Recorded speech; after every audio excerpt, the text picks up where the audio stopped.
Good evening, everyone. I always welcome you once again to our regular weekly leadership series. And today I'll be handling a very important aspect,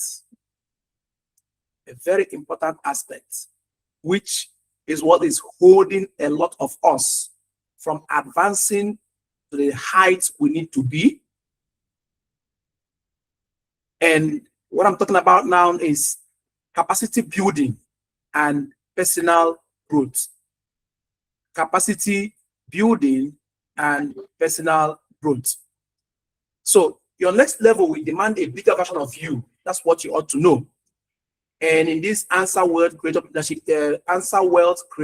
Leadership series, I've been taking these various trainings one after the other, sequentially, so as to ensure that anybody who starts my training from lesson 1 up until where I end it will have what it takes to be successful in life in whatever the person has decided to undertake or do. That's the beauty of what we are doing today. Okay? So you need to understand that everybody wants more. All right? Everybody wants more money. People want more customers. People want more influence. People want more opportunities as well. People who are team builders need to grow bigger teams. Some need bigger businesses. But there's a question we rarely ask. And what's that question? The question is, if everything I am praying for arrived today, if everything you are praying for arrived today, do you currently have the capacity to handle it? Let's just imagine, for example, a person who has ever managed 100,000 naira in the person's lifetime, right? And then you give the person the responsibility of managing 100 million. Somebody who has never managed 100,000 naira in their lifetime, suddenly you take 100 million naira and give that person. Can you begin to imagine the kind of, as in, riots that will go in the person's head first? Just seeing the money first, seeing 100 million put together. And then imagine what that person will do with that money. So imagine giving a person who has never imagined this, who has never handled this, just imagine giving that person that kind of money. The person will begin to struggle. It becomes a struggle to be responsible. In fact, the worst version of that person will come out. That means worst decisions, worst purchases, things just begin to happen. You wouldn't even expect. And in the person's inner mind, the person will think he's spending that money judiciously. If you try to correct the person won't even listen to you then. Whether they're the father or the mother, won't care. Okay, also, let's imagine that scenario now. Someone who is struggling to lead 3 people, and then you ask the person to lead a team of 3,000 people. That's another scenario again. All right? So let's also imagine again in business. That's why the Bible says in your prayer that God answers prayer, but if you ask amiss, He might not answer. What does it mean by asking amiss? That's why I started with, if God were to answer all your prayers now, would you have the capacity to handle it? All right. So I'm giving various scenarios now. So we've come down to what I'm saying. Imagine sending 500 customers to you tomorrow in a business that has not even been able to serve 20 people. That means, as you have a business, even the 20 customers you have, you're serving them poorly. Then you are asking God, you need more customers. And then let's say God sends 500 customers to you. Imagine the mess you will make out of that 500 customers, because your capacity has not been able to handle 20. And then 500 comes. Do you understand? That's why I say this is a very important lesson for us all. So growth without capacity becomes a problem both to you and to everyone involved. All right. So before you ask for bigger opportunities, you must first build bigger capacity. So your next level may require more than just another opportunity. It may require another version of you. Have that in mind. So what is still limiting you to where you are today is because you have not built capacity. Immediately you build capacity, you will see yourself move from where you are to the next level or to the next stage. So the essence of this training today is that by the end of today's lesson, you'll be able to understand what capacity building means in wealth creation and leadership. And then you'll be able to identify gaps between your present ability and your desired future, what you need to bet your desired future. You'll be able to also understand why income growth must be supported by personal growth. Your income growth must be supported by personal growth. If not, that income growth will not be sustainable.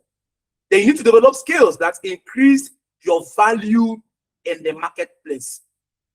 Because it is the equivalence of value you bring to the marketplace, that's the cash flow that comes to you.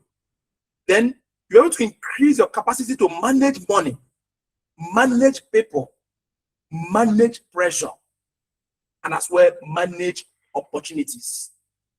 All right? And then you're able to create a practical, maybe 30 days or 60 days or 90 days personal growth plan, as the case may be, depending on which aspect you want to grow with respect to your present capacity. All right? Before we continue, what is capacity? Let's start by defining what capacity is. Write this down. Capacity is your ability to receive, manage, produce, and sustain more. Capacity is your ability to receive, manage, produce, and sustain more. Okay? Let me give you an analogy. Just think about two containers. For example, you know, the Bible says the rain falls on both the righteous and the unrighteous. It falls on both the godly and the ungodly. The rain falls on both the saints and the sinners. Once it starts raining, wherever you are, doesn't matter who you are, doesn't matter which divide you belong to, the rain falls on everyone, right? Now imagine two containers are brought out under the rain. One container is an open bucket that is 1 liter, has a 1 liter capacity.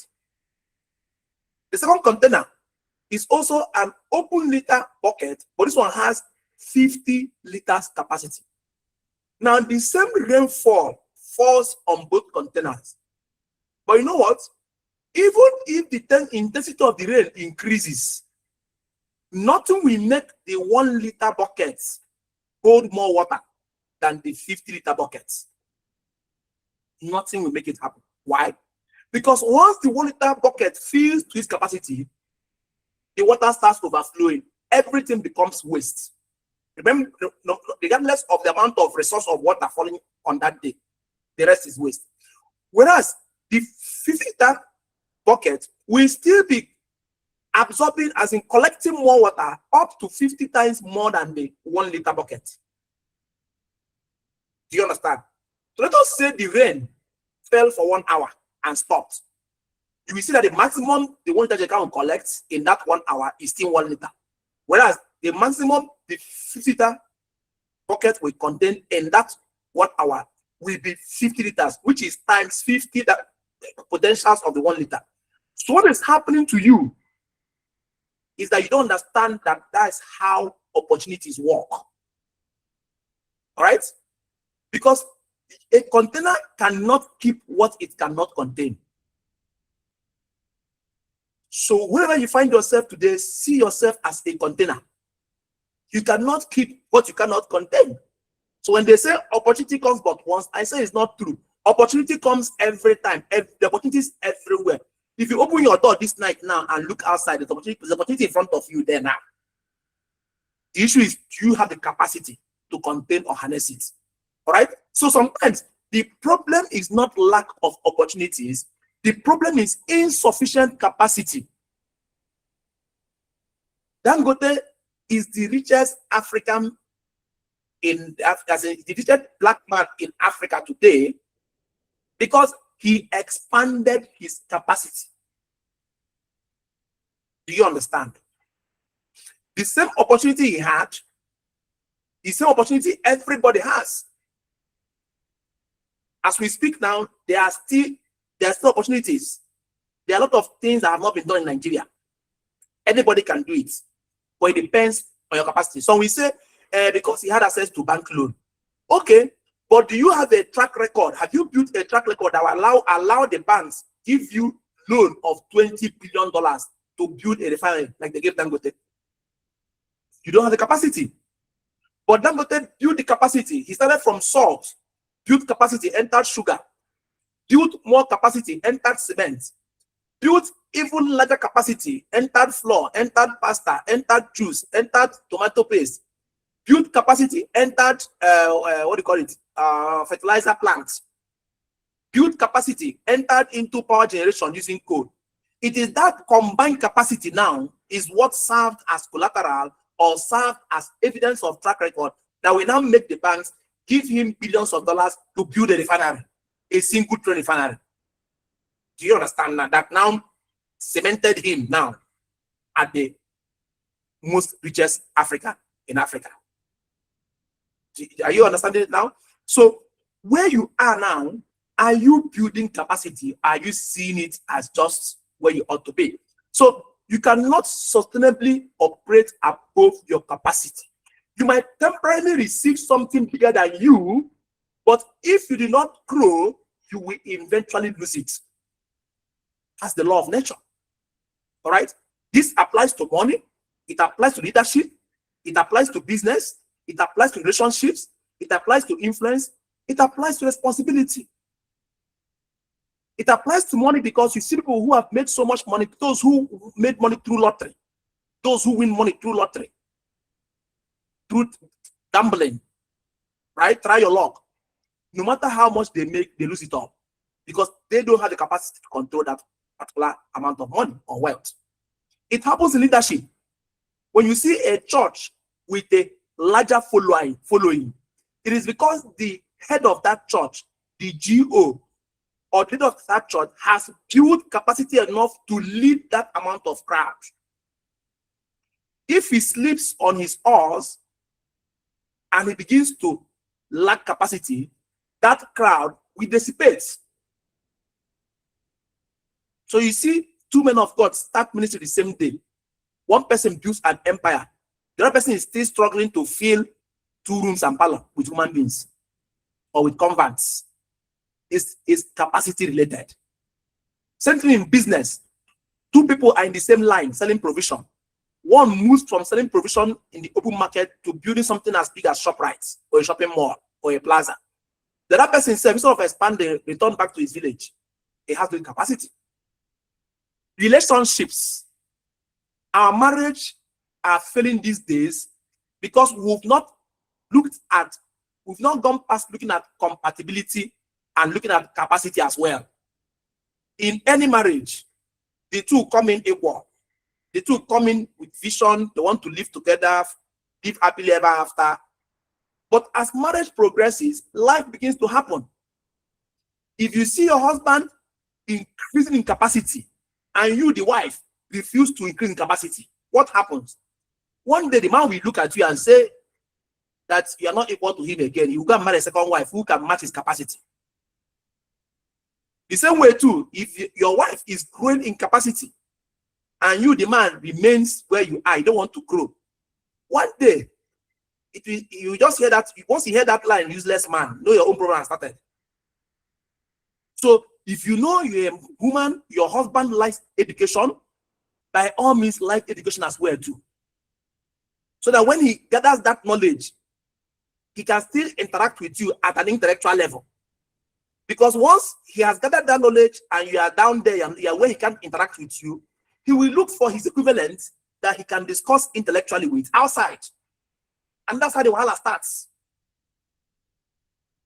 The same thing, the wife.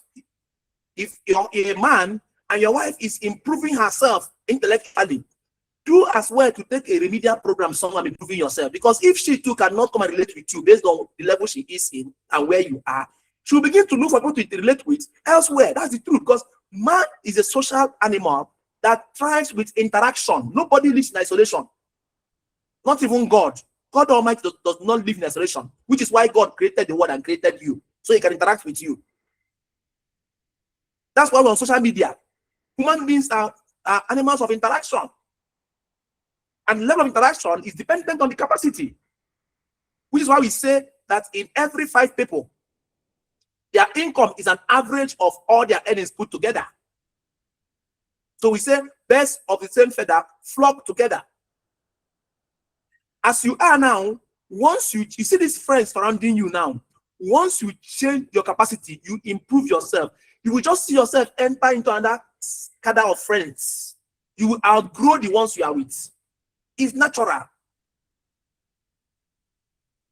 So as a man, as you are growing, grow with your wife, pull her along, carry her along, so that marriage can last happily. As a woman, as you are growing again, please carry your husband along, carry him along, encourage him, so you don't outgrow, and then next day, because you look like you're the one carrying the whole body in the house, then he now gives you room to begin to insult him. Okay? Or begin to look down on him or her. So it happens everywhere, both in marriage, both in friendship, both in relationship, both in the church. Anywhere you look at it, it happens. It's life.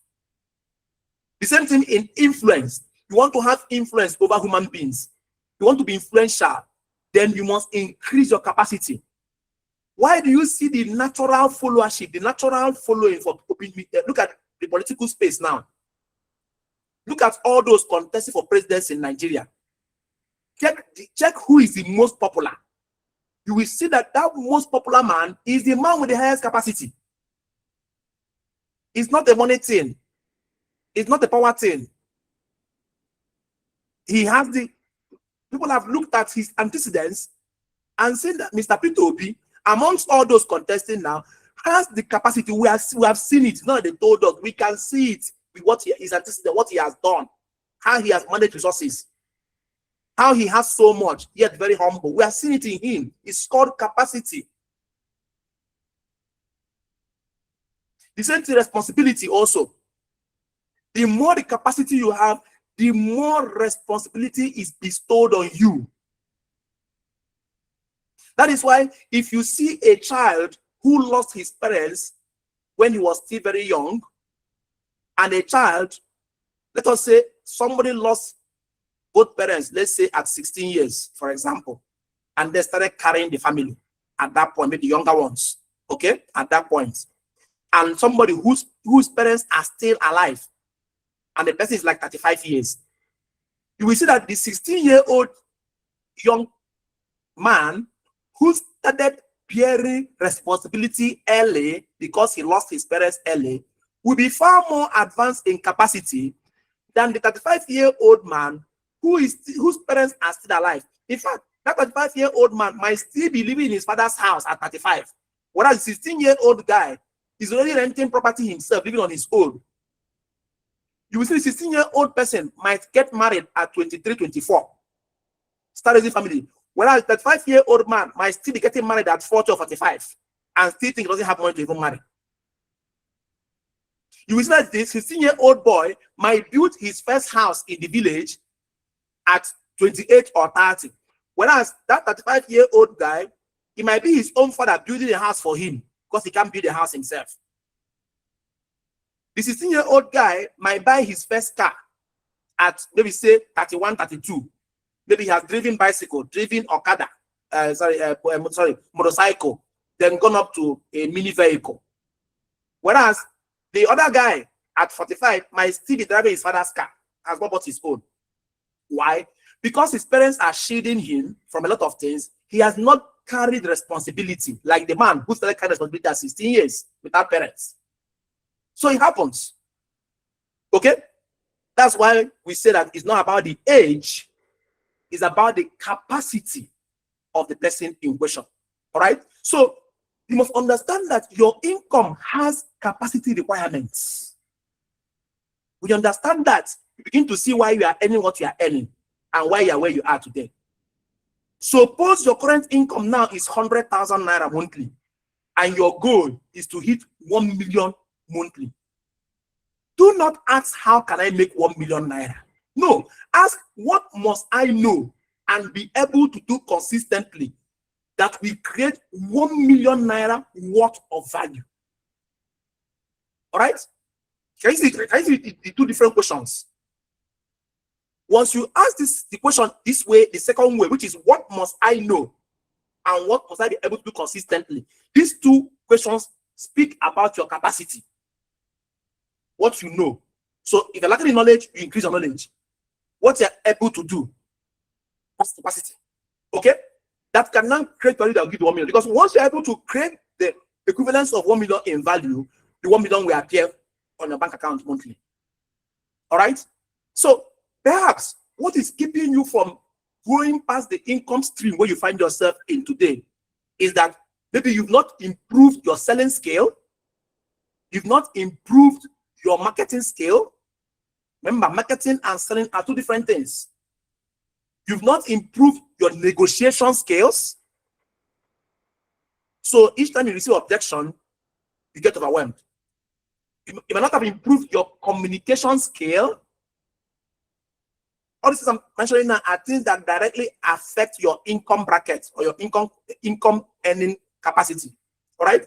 Or you've not improved your customer acquisition abilities. Again, it might be that you've not improved your leadership abilities or qualities. Because remember, people, you need people to make money in business. So the greater the people you lead, the more the money you have in business. Okay? Then again, 7, maybe you have not improved in your financial management abilities. Because if you're acquiring more money, but the bucket is leaking, you can never grow that wealth. All right? So the income gap may actually be a skill gap, not really an opportunity gap. Some of you see businesses and say, this business, the profit margin is too small. A business whose profit margin is above 3,000 naira cannot be small. Because there are businesses whose profit margin is as little as 10 naira. And people have built 3D using it. I'll give an example. I have seen somebody, I keep saying it in my training, I've seen a woman selling oppa. Oppa is a food they make from cowpea, wrapped in nylon. Most of you know it. Wrapped in banana leaf. They sell. Not even now, these days, they sell oppa 500, 1,000. When I was telling you, they were still selling oppa 50 naira, a wrap. Biggest wrap with vegetable, 100 naira. So, in an oppa of 50 naira, the profit in that oppa cannot be more than 20 naira per oppa. That means the person needs to sell 5 to make 100 naira. Imagine the capacity of that woman by the roadside with a little stool and a basket turned upside down with a bucket of oppa to sell oppa consistently until she builds a house. I saw a woman build 3 decking with oppa. I saw another woman again in my very before. Not that they told me, these women, they are so old that you know that it's not for, at that time we didn't have Yahoo. Now you wouldn't say it's 419. They've not traveled abroad, so you can't say it's drugs. If the women itself didn't even go to school, they didn't go to formal education, they use that upper to train their children in university. So it's not, you wouldn't say that, in our age and time, you wouldn't say what somebody is doing to make money, because someone can be portraying something else online and doing something else behind. But I mean, in that, what I'm telling you is this was between 2006 and 2012. This is around the brackets. No, let's say, sorry, not 2006, 2002 to 2006-7. That's the bracket the time I'm telling you about. And I've seen somebody use abacha. Abacha, there's this fiber-rich food we eat. We call it African salad. Use abacha to build 3 decking. My own grandmother did it. My own grandmother. That is my mom's mom. What she was known for, she was a potter in the Didiam Hostel in UNEC. Anybody who knows Mrs. Teresa Ago, they will tell you she was a potter in female hostel in Didiam. She didn't go to school, but she trained all her children. They are all grand, including my mom, a professor. She lost her husband when she was 34 years. Immediately after the Civil War. She married quite early. Okay? and lost her husband at 34 years. At 34 years, she had already given birth to 9 children. Lost one, then 8 survived. Out of that 8 surviving children, my mom was the first daughter. My mom lost her dad. My mom was 16 years when she lost her father. So it was my mom and her mother that trained all the children, all 8 of them. And they are all graduates. My mom a professor. Each of the children, in fact, my mom's younger brother was former DG at the time. He's now late at the Ferdinand. So what was my grandmother doing? She was just a porter in Lady Dam hostel. Then in the spare time, she was selling abacha. Abacha, you know, she prepares abacha with fish and onions and had a place where she was selling it. Students were coming to patronize, lecturer patronizing. In those 2 things, she created a cash flow with that abacha. That the bank gave her a loan. First bank at that time was called Standard Bank. Gave her a loan. She built the first. Actually, her husband bought the land.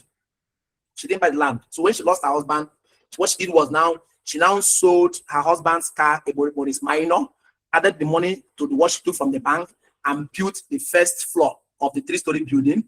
They packed into it, rented a part of it, you know, they decked it. She kept selling her abacha, selling her abacha, selling her abacha. After a while, they built the 2nd floor. She built the 2nd floor and later on built the 3rd floor. So she built 3 decking as a porter in female hostel and selling abacha. Simply because she was good with financial management. At that time, she wasn't a graduate, she didn't go to school. She was good with leadership because even when she was the porter of female hostel, she was the head of the porters in the female hostel in the campus. She was in leadership there as well. She was good with customer acquisition. All the students then used to come to her place to eat abacha, including lecturers. All right? She was good in communication because they were saying abacha everywhere in Owane, in Awolowo. Why did people choose her own? Okay? She was good in negotiation. This means she would get her crayfish all the way from Calabar. At times they come. She knew where to get what at what price, at what, get it into, that's business. She was good in marketing and selling. That's why she could use these 2 things to build a property. But today, our generation, we are unable to build even 1 bungalow. Still working in civil service, as in working in what do you call it? You see somebody who is a bank. Let me just say a head of operations in a bank or in marketing, earning almost 400,000 a month, and we work in the bank for 35 years and come out and still not have 1 property. I have seen bank managers who finish working in the bank and still have no property in their name. Yeah. Now look around. So it's not about how much money passes your hand. It's about your capacity. Your capacity to produce, to multiply, to be consistent. Do you understand now? Okay? I'll give an example. So you know that what is holding you where you are now. Because it's not about, even if I give you a business whose profit margin is 100,000 naira per sale, some of you will sell only one of that product in a whole month because of your capacity. Another person who has capacity will take that same business and sell more than 100 pieces of that product in that same month. So in the same month, you are netting in 100 million, 100,000. That person is netting in 10 million on the same product. All right? That's why no 2 people in the same business, in the same line, in main markets have the same income stream. Because ultimately, their income stream will be dependent on their individual capacities. So imagine a Nigerian tailor, for example, making clothes for 10 customers. I'm using examples, things you can relate with. Every month, 10 customers. Then she wants 100 customers. Meanwhile, her capacity is only 10 customers per month. But she's praying to God for 100 customers. Then one of her designers, she posts it online, on TikTok, on Facebook. It goes viral. Suddenly, she has 200 orders. This is somebody whose capacity is 10 customers. Then she comes online because online is the multiplying factor for anything you want to do. Suddenly it goes viral. Now she has an order from 200 customers. Do you know the major problem she will have? Number 1, she has no order management system. 2, She has no trained assistants. She's the only one in the business. She has no system. 3, she has no proper bookkeeping method because her capacity was for 10 people who she could maybe memorize their order in her head or maybe write it in a small flimsy book. Then she has no quality control process at that time because what she could manage is only 10 sewings a month. So imagine sewing 100, not talk of 200. She will mess up all the materials because she want to increase the speed to meet up. And the end, almost all customers will be satisfied. Have you noticed where a tailor is very good? Suddenly you give her one of your clothes and she messes it up. You're wondering what happened. Then you come, they start adjusting, start trying to find she has messed it up, you're annoyed. She took in more order than she could handle. So either she then gave the cloth to one of her apprentices to sew without minding that you're a high value customer and the cloth, the material you gave her is expensive. Or she was hurrying to sew 10 clothes when she could only sew 1. And then she didn't obey the measurement, the cutting, all those things, and now messed it up. Do you understand what happens? Again, the delivery system. And that thing again, delivery alone can mess an order up. All right?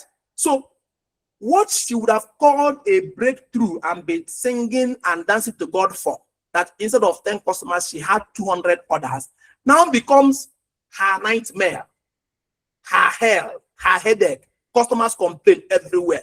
Before you know, they won't call police on top for her. It doesn't take time. Orders will arrive late. Refunds, people begin ask for refunds. People will be, their reputation will suffer. The problem in this case was not opportunity. The problem in this case is that the opportunity that came exceeded her capacity. So instead of building more capacity, what happens? It now mars her name, messes the business up, and she's back to square one. Do you understand?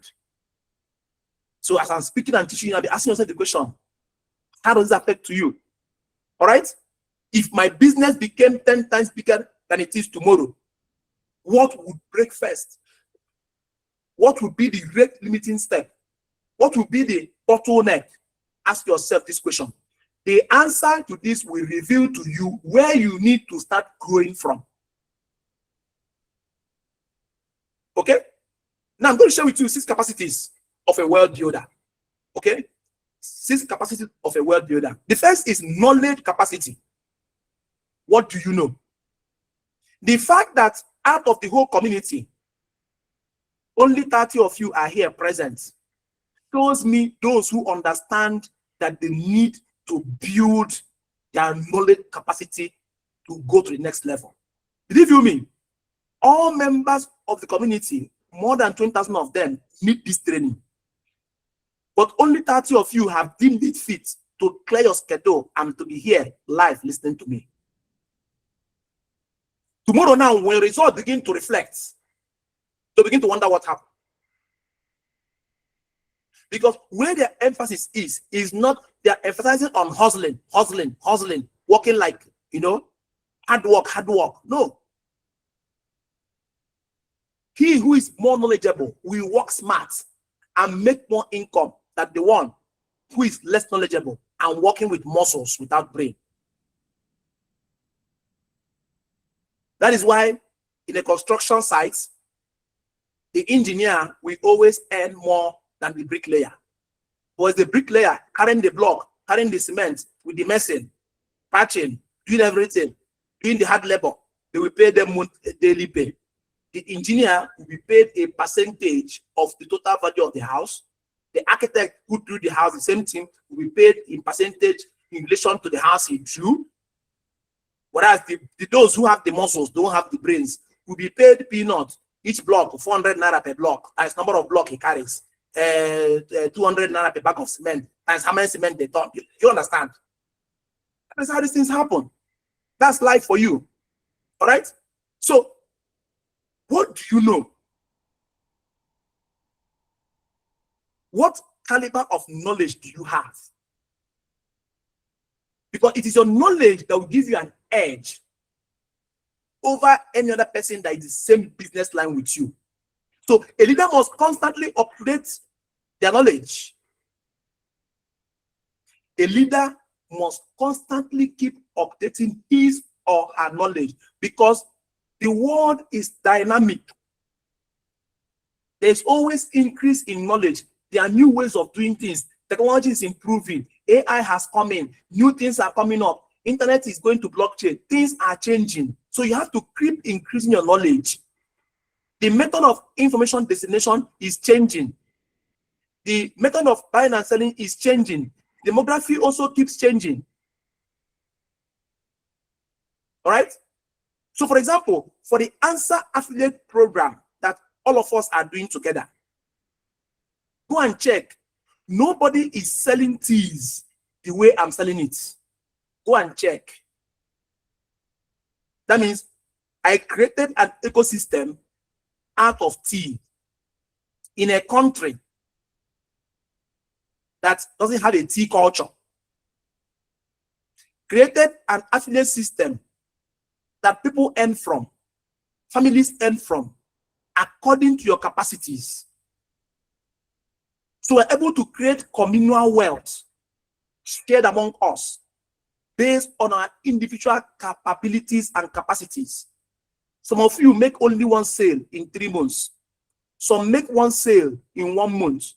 Some make 10 sales in 1 week. There are some that are making an average of 6 sales a day.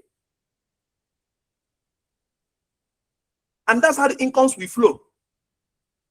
Some of you have built teams such that even when you don't make sale, your teams are buying. So you're earning indirect income, passive income.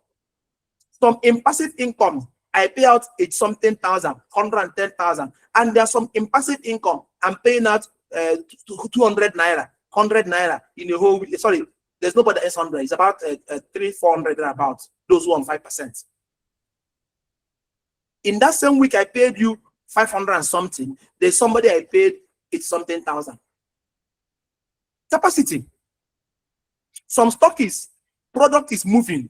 They're encouraging those in their region. They're making combined sales. So I'm restocking them every month. Some stockists, I won't even hear from them for like 4 months. They come back and ask me for the password to their stockist platform. One asked me that today. So that they don't even come in to even know what's happening in the platform. They don't even know what's happening. They don't drift away. Then maybe somebody now, smarter person now selects them to collect product. They now remember, I'm a stockist too, and come and deliver product and move out again. Do you understand? And that's how life is. I'm not trying to I'm not trying to put any kind of pressure. I'm just trying to make you understand that how you do anything is how you do everything. Some of you, in my interactions with you in this business, I already know your problem in whichever business you think you are doing. You might think that because you're like a risk in this one, but you are serious in another one. It's not true. If I go and audit that other business you are doing, you think you are earning living from, if I audit it again, I will see that same like a risk attitude you put in here in that one too. That means even in that one, if you're supposed to be earning maybe 1 million a month, you might be earning 400,000 a month, thinking you're doing so well, not knowing that like a risk attitude is also affecting you there because of lack of capacity building. You are who you are. If I take you from your house, sometimes if I come into people's homes, I can tell what their business will be like. Because there's no two years to send you. If I come into your bedroom, I can tell what your business will look like. It translates. Anybody who is careless in the bedroom, in their parlor, in their home, will also be careless in their offices. Careless or carefree anywhere, because it's who you are.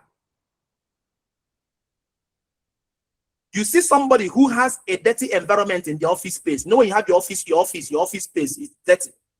Some people's office, if not that the company policy, company has cleaners, our company policy, their offices will be like a dump yard. Throw them to their homes, the same thing too. It's a cultural thing. It's a capacity thing. If you are neat everywhere. Just notice it. If someone is neat from his clothing, somebody is a neat person. Notice that any person goes to, he might not even remember he's the boss. He will see nylon somewhere on the floor. He will just involuntarily pick it up and put it in the dustbin. Do you understand? It's all capacity building. So don't say because You are waiting till you become Dangote, then you start doing things the right way. Or you're waiting till you become Elumelu. You're waiting, don't worry, when I become manager or when I become supervisor. No. Even as below where you are now, it doesn't matter where you are now. Make the best of that situation. It becomes who you are. Then when you go to higher opportunities, you show more responsibility and you show more capacity. Okay? So for ANSA affiliate program, for example, what is keeping most of you down is product knowledge.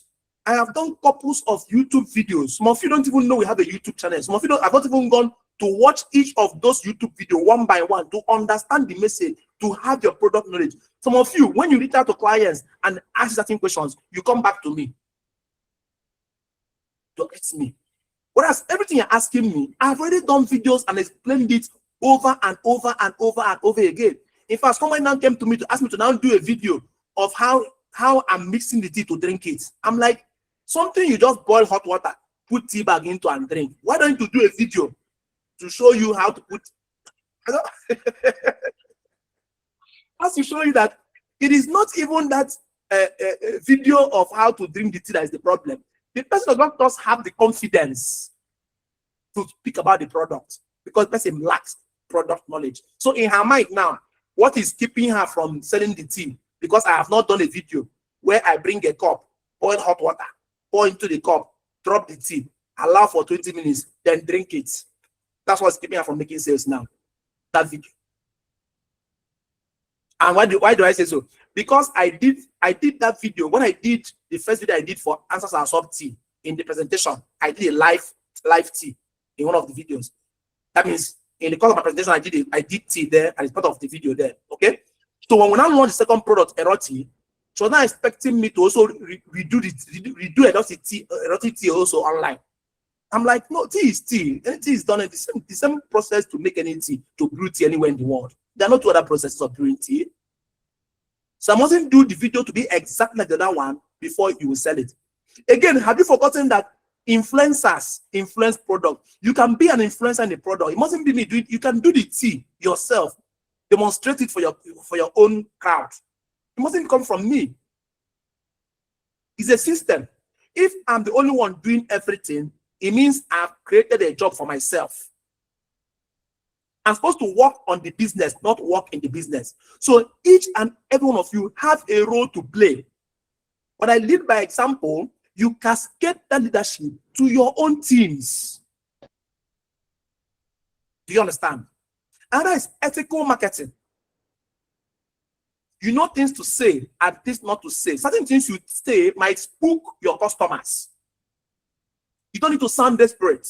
You need to sound confident and then share knowledge from a point of knowledge. Some of you don't know that you are supposed to go online, read about post-trade, read about erectile dysfunction, read about any blood pressure, read around things around the product you are selling. It mustn't be me giving it to you. So you have basic knowledge, like a first aid knowledge.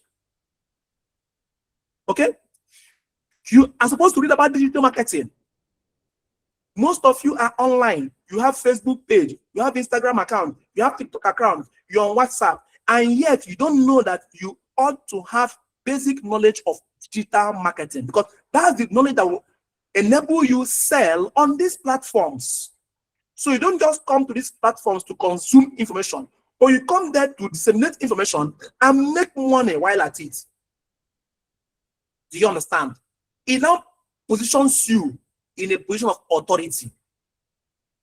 Some of you don't understand that you need customer service. People ask you questions, how you answer them, how you follow up on them determines how they buy from you.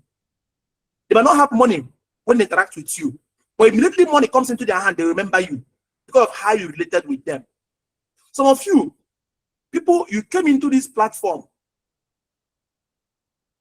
and yet the person you brought in, you didn't pay attention. Another person now gave the person the attention, the support the person needs. When the person is not ready to register, they register under the person who gave them support, answered their questions, instead of you that brought them in.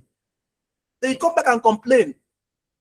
MD, I'm the one that brought this affiliate. But when she wanted to pay, now she now paid on this person. This person took my downline. When I now ask questions, I now found that the person came in, he didn't bother to know if she's alive or dead.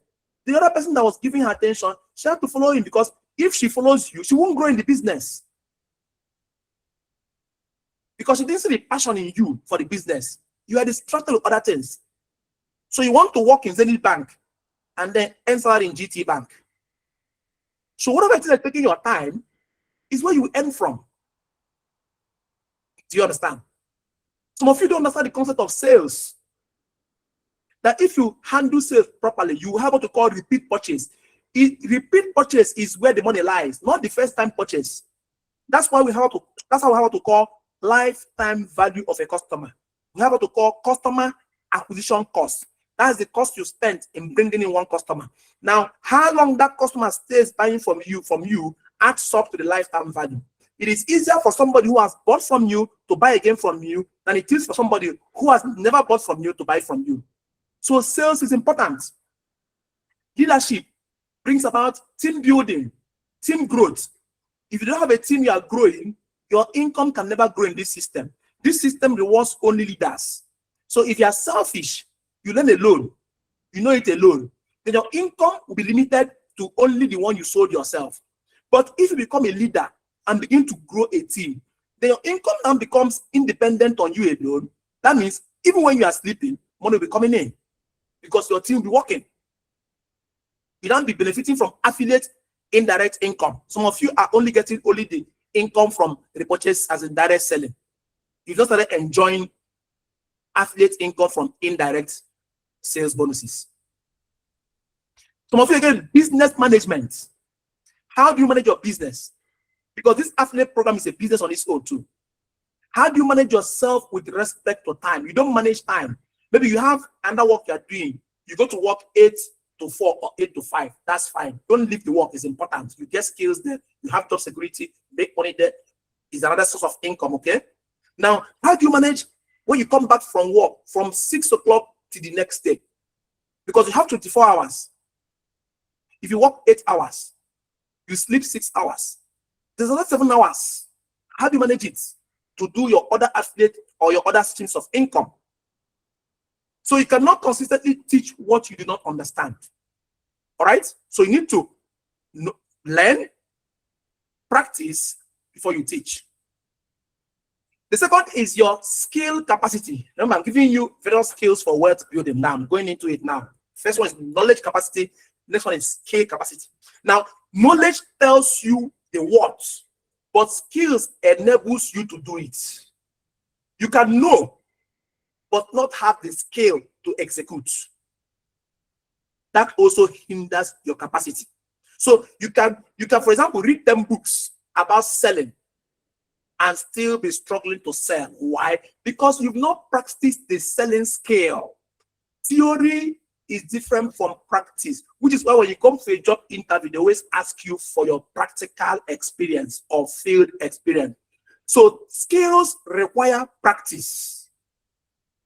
So other wealth building skills you need to know is, for example, the skill of negotiation, skill of public speaking, skill of copywriting. So AI is taking care of copywriting. I deal with AI now. Skill of content creation. Well, now AI handles that, but you must be good in prompting AI. Whoever knows how to prompt AI better, we get a more quality content or more realistic content. Okay. Now, skill of relationship building, both in your home and in your businesses, wherever you are, you build relationship because it is that network that becomes your net worth. All right. Closing skills. Some of you are good in starting but cannot finish well. You ignite somebody's interest in your product, but you don't have the ability to make the person to pay. Because until the person pays, sale has not occurred. Everything you do until somebody is interested is called marketing. Now, moving the person from the point of being interested to actually purchasing the product, what we call close down, is what we call sales. All right. So if you don't know how to recruit, till now, you don't have anybody who has joined you in the affiliate program because you don't know how to convince a customer to become an affiliate. That's recruiting skill. It's learnable. All right. If you can buy the book Go Pro by Eric Warren, it teaches you how to be a good recruiter. All right. Some of you are not good in leadership.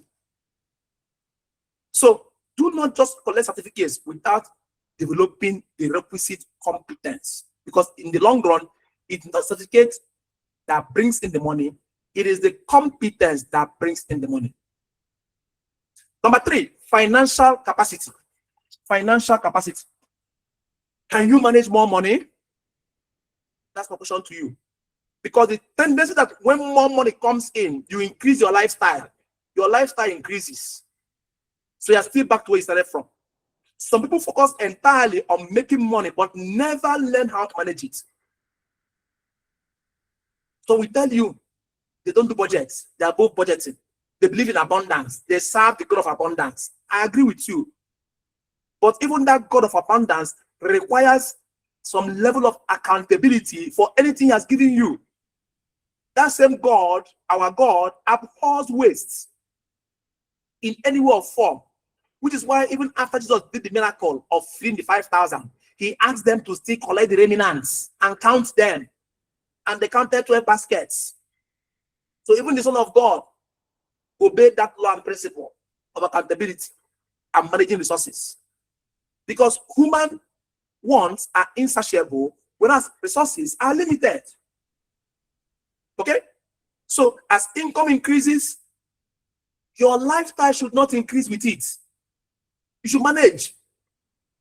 So you can have enough to reinvest and increase your financial capacity before you now increase the lifestyle. All right? If each time your income increases, your lifestyle increases, you will remain broke even at a higher income level. Okay? So financial capacity includes learning how to budget, learning how to separate business money from personal money. All of us are guilty of this one, combining business money and personal money. You forget that your business is an entity of its own that should grow. Just like you are a person of your own that should grow. Your business should pay you first.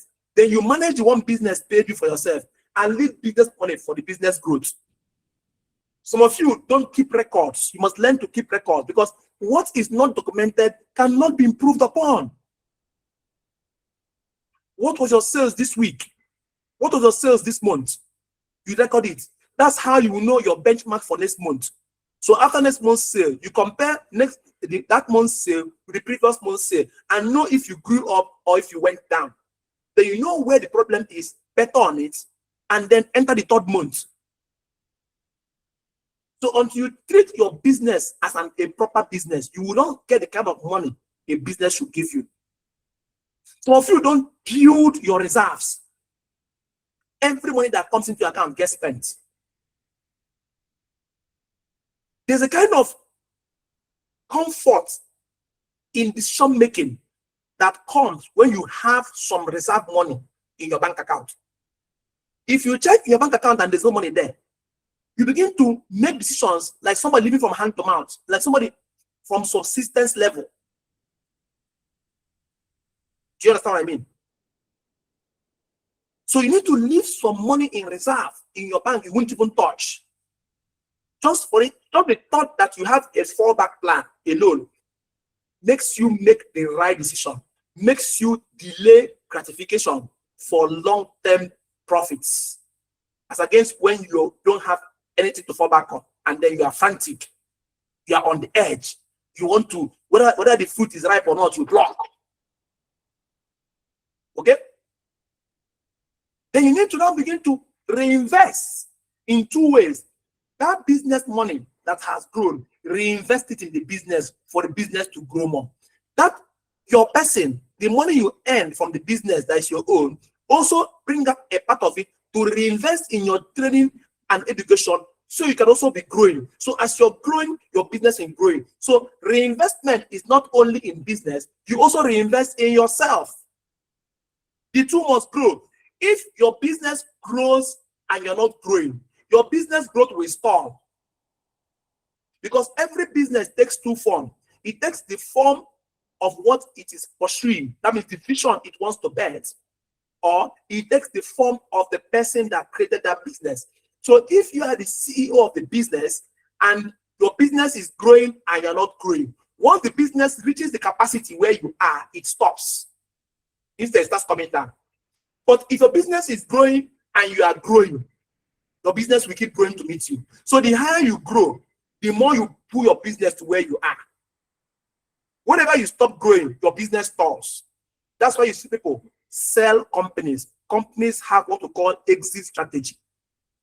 Whenever the company grows to the limit where the founder can take, it can't grow again further. The best thing is for the person to sell the business so that somebody higher than him who has more capacity can build the business further. For example, are you aware that Facebook started with Facebook? But Facebook bought Instagram. Somebody else had Instagram.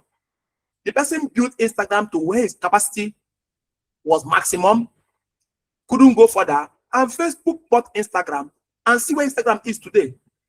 WhatsApp also was created by some other person. That person grew WhatsApp to its capacity and stopped. He couldn't go further. Even WhatsApp wasn't even lucrative for the person. Facebook comes in, takes WhatsApp, joins WhatsApp to the system. Today, all of us are doing business on WhatsApp. The whole Nigeria is on WhatsApp. Twitter was owned by Dorsey. Dorsey was even losing money in Twitter. He was losing money. Elon Musk, who has higher capacity, comes in, buys up Twitter, even higher than what Twitter is worth, $44 billion.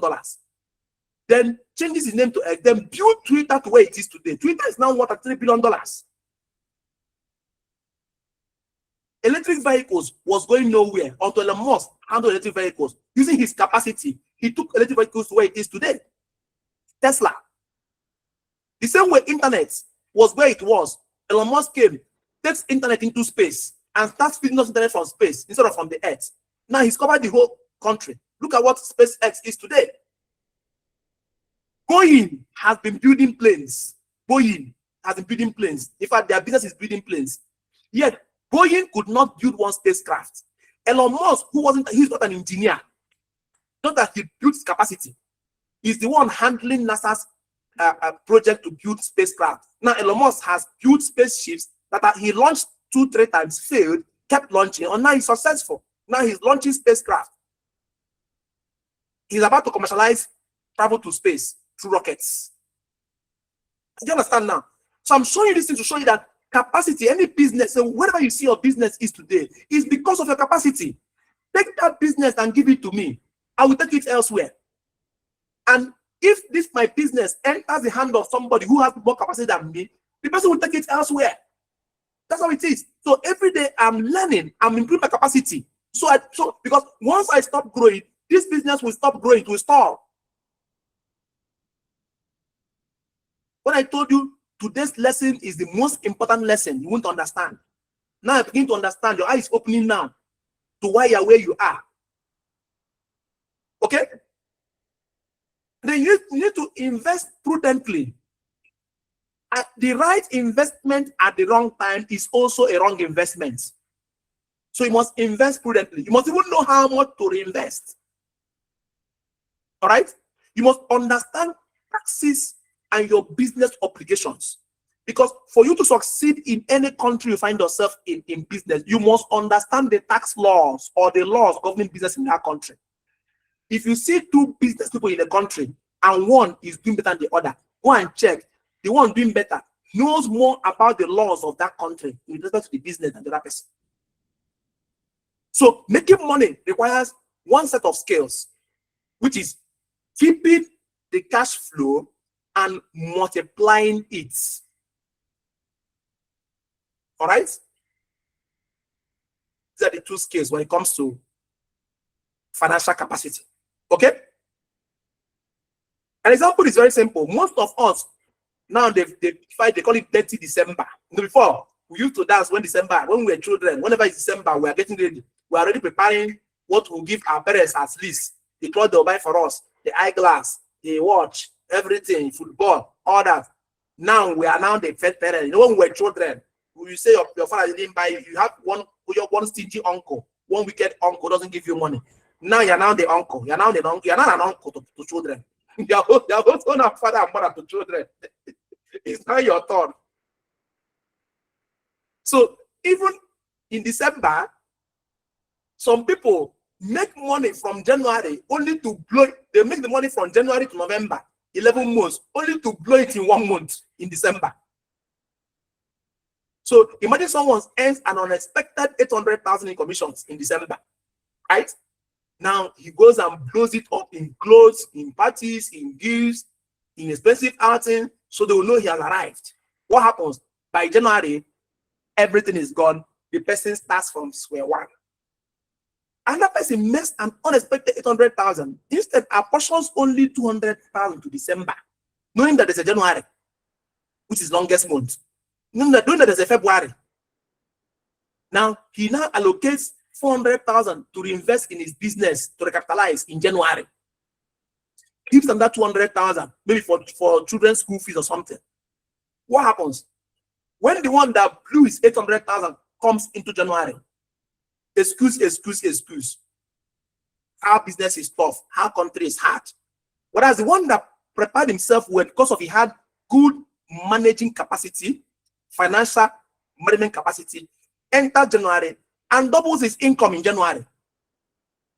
So same circumstances, same opportunities, but different outcome due to different financial capacity. Which is my friend, we keep saying, go and verify. Go and verify. You already know who he is. When I say my friend, you know it's Big Obi. Why is he saying go and verify? Because there are records of his financial capacity. So he says, go and verify. So if he does not keep records, if he's not financially prudent, there will be nothing to verify you. But because there are records, so he can tell you, before I entered as governor, we were at this level in MDG goal. We were at this level in SDG. We were at this level in WHO educational distance. He will give you the level. When I left, see where we were, see where we are, see where we are. Before I entered, see we were owing here, we were owing them, we were owing them. When I left, we had paid all contractors, we had paid everybody based on this, and we left so and so. That is called financial capacity. That's all we're asking from our leaders. Those financial accountability and capacity, that's all we're asking from them. But it is too big for them to cope because they don't have it. If it didn't they, it didn't they. Simple. So it's not by answering excellency. It's not by handling having convoy and handling big allocation. Once the person is lacking in financial capacity, he can't do what he doesn't have. The fourth one is leadership capacity.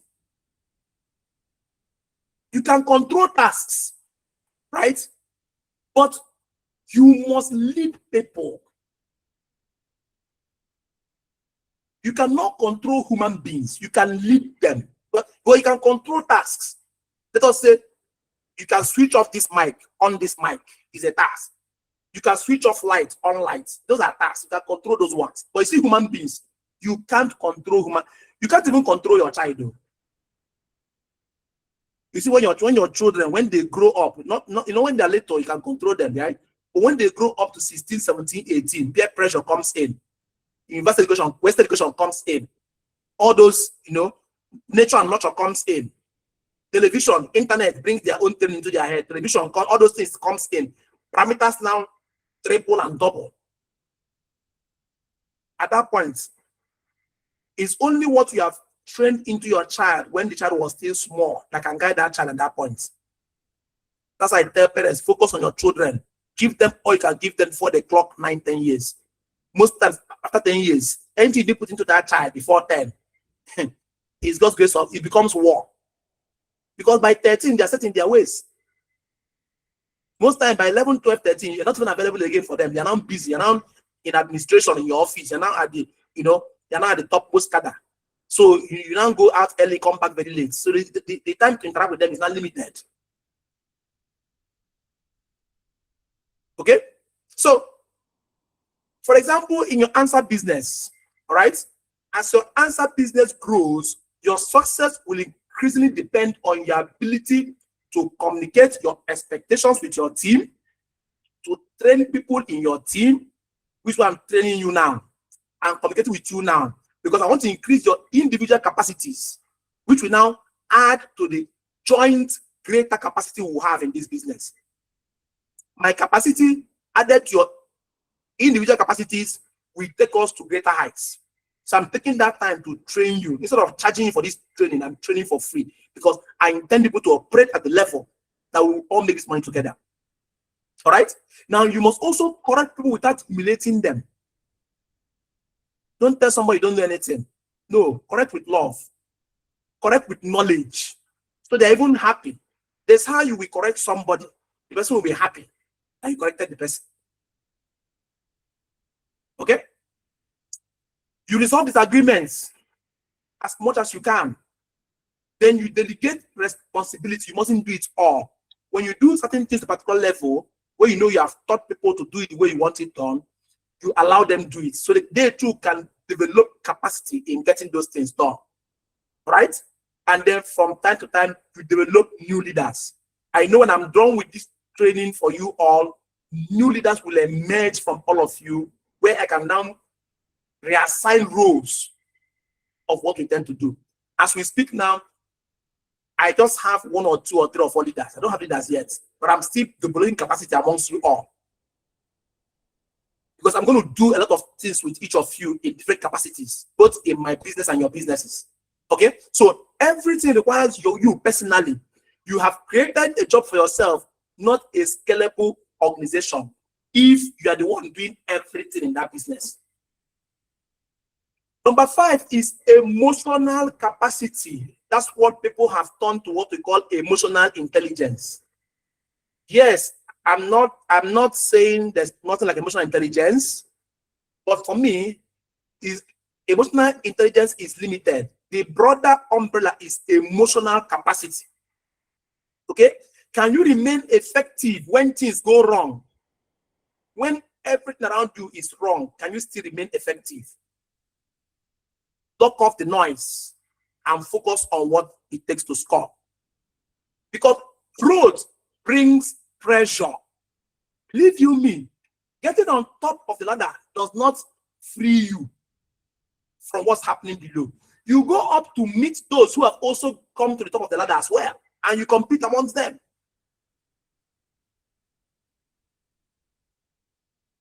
I'll give you an example. Our current president, he's president of Nigeria, right?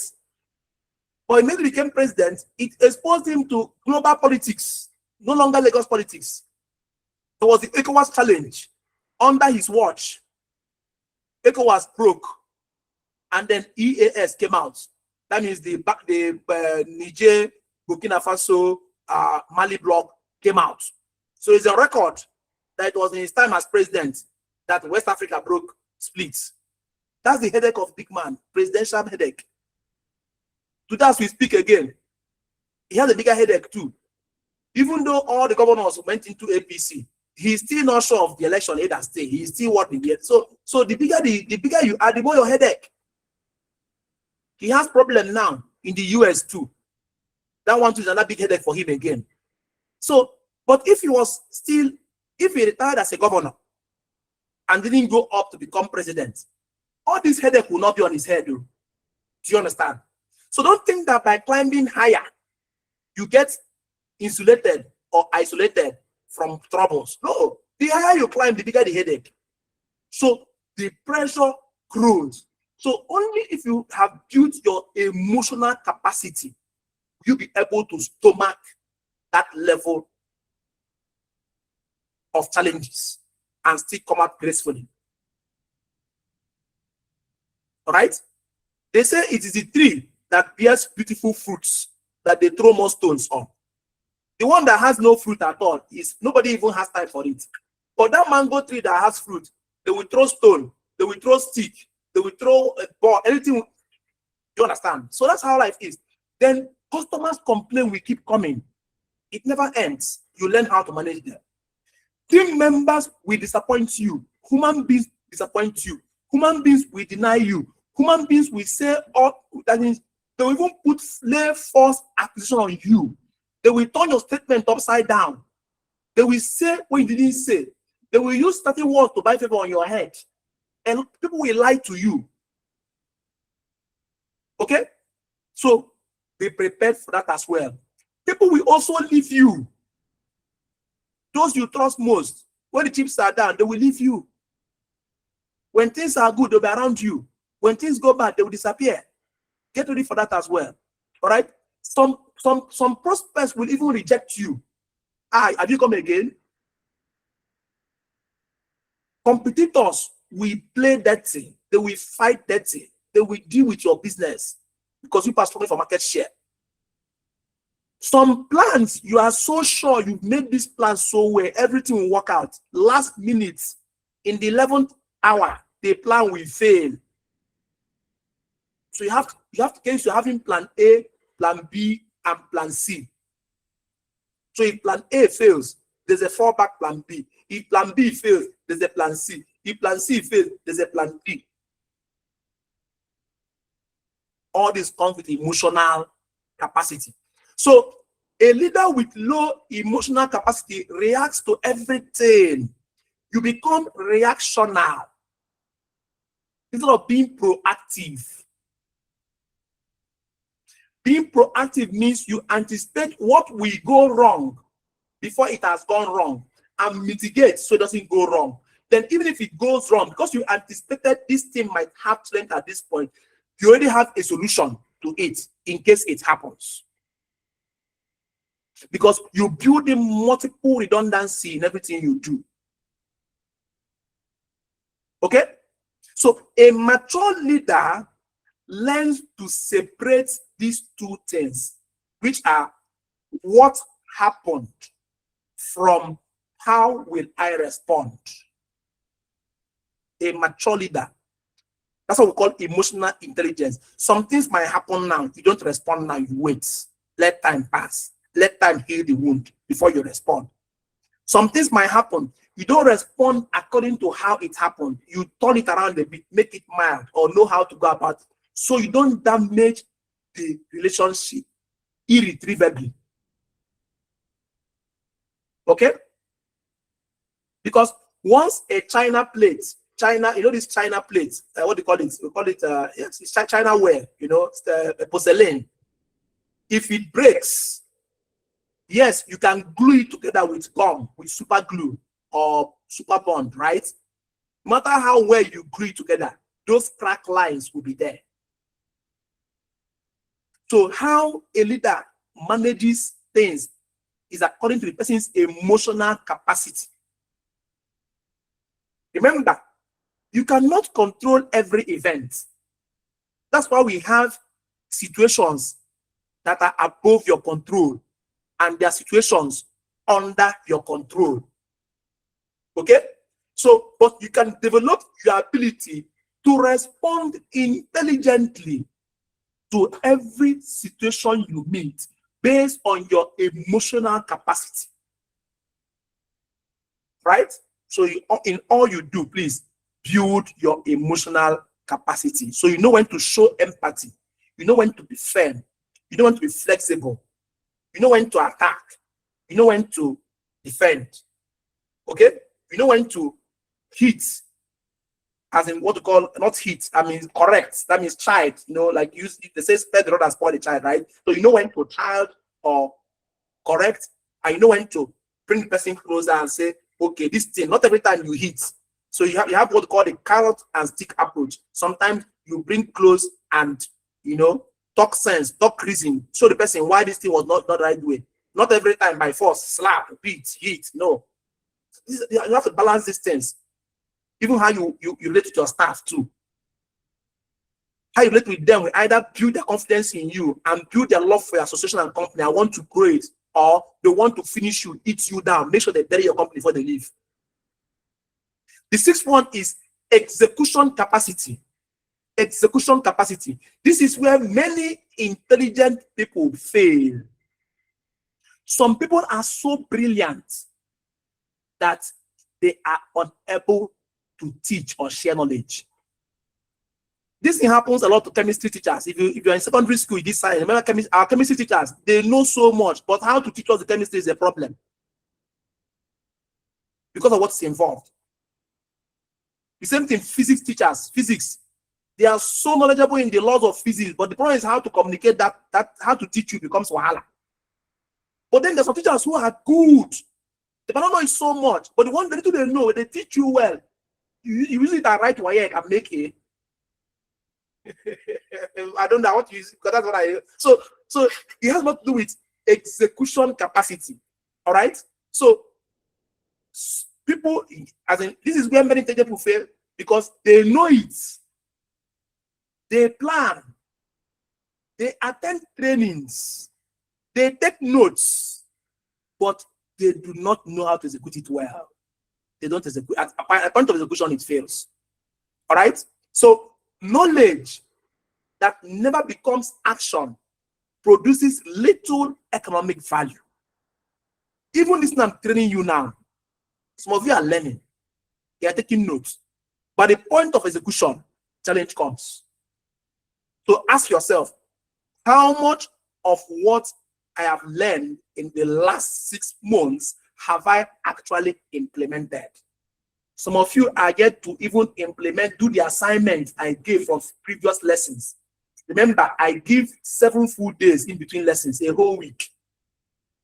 Some of you have not even done one of the assignments. Some did, maybe out of 7, you do 3 and forget the others.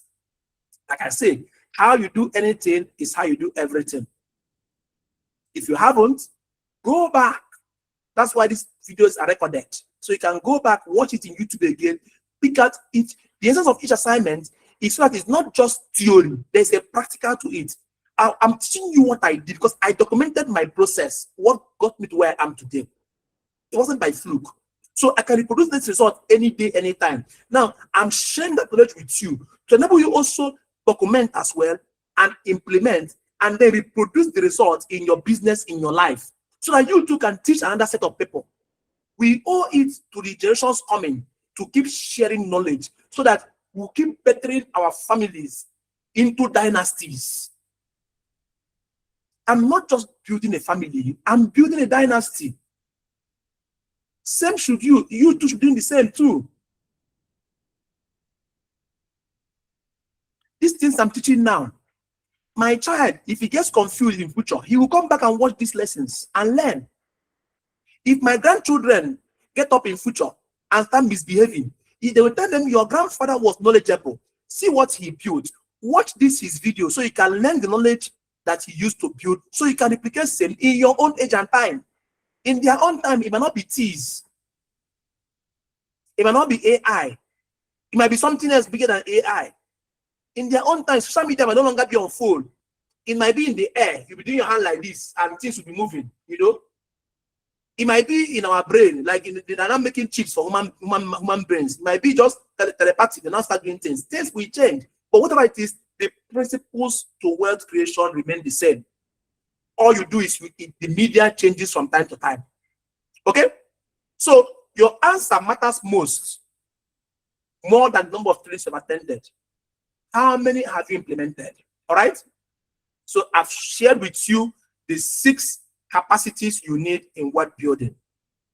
Now let's go to the next one, which is personal growth. Your personal growth must be intentional. And I told you, as your business is growing, the growth is dependent on your own personal growth. So I want to now have come out of business growth. Let me come to personal growth now to also help you, because you need that aspect dialed in before the business can also be wonderful. All right. So you must know that age produces birthdays. Every 365 days, there's a birthday. You have a birthday. All right. It keeps going, but it does not automatically produce growth. It's only experience. All right. But take note, experience alone does not guarantee wisdom. Experience brings growth, right? All right. But it alone does not guarantee wisdom, because someone can repeat the same year, as in 10 times, and call it 10 years of experience. That is what you did this year. Repeat it, the same thing. First year, second year, third year, fourth year, for 10 good years. And we are calling it experience. But personal growth requires intentional improvements. That's why I said experience can bring about growth, but does not give wisdom. All right? Because you can have experience that multiplies for 10 years and they are growing in the wrong direction.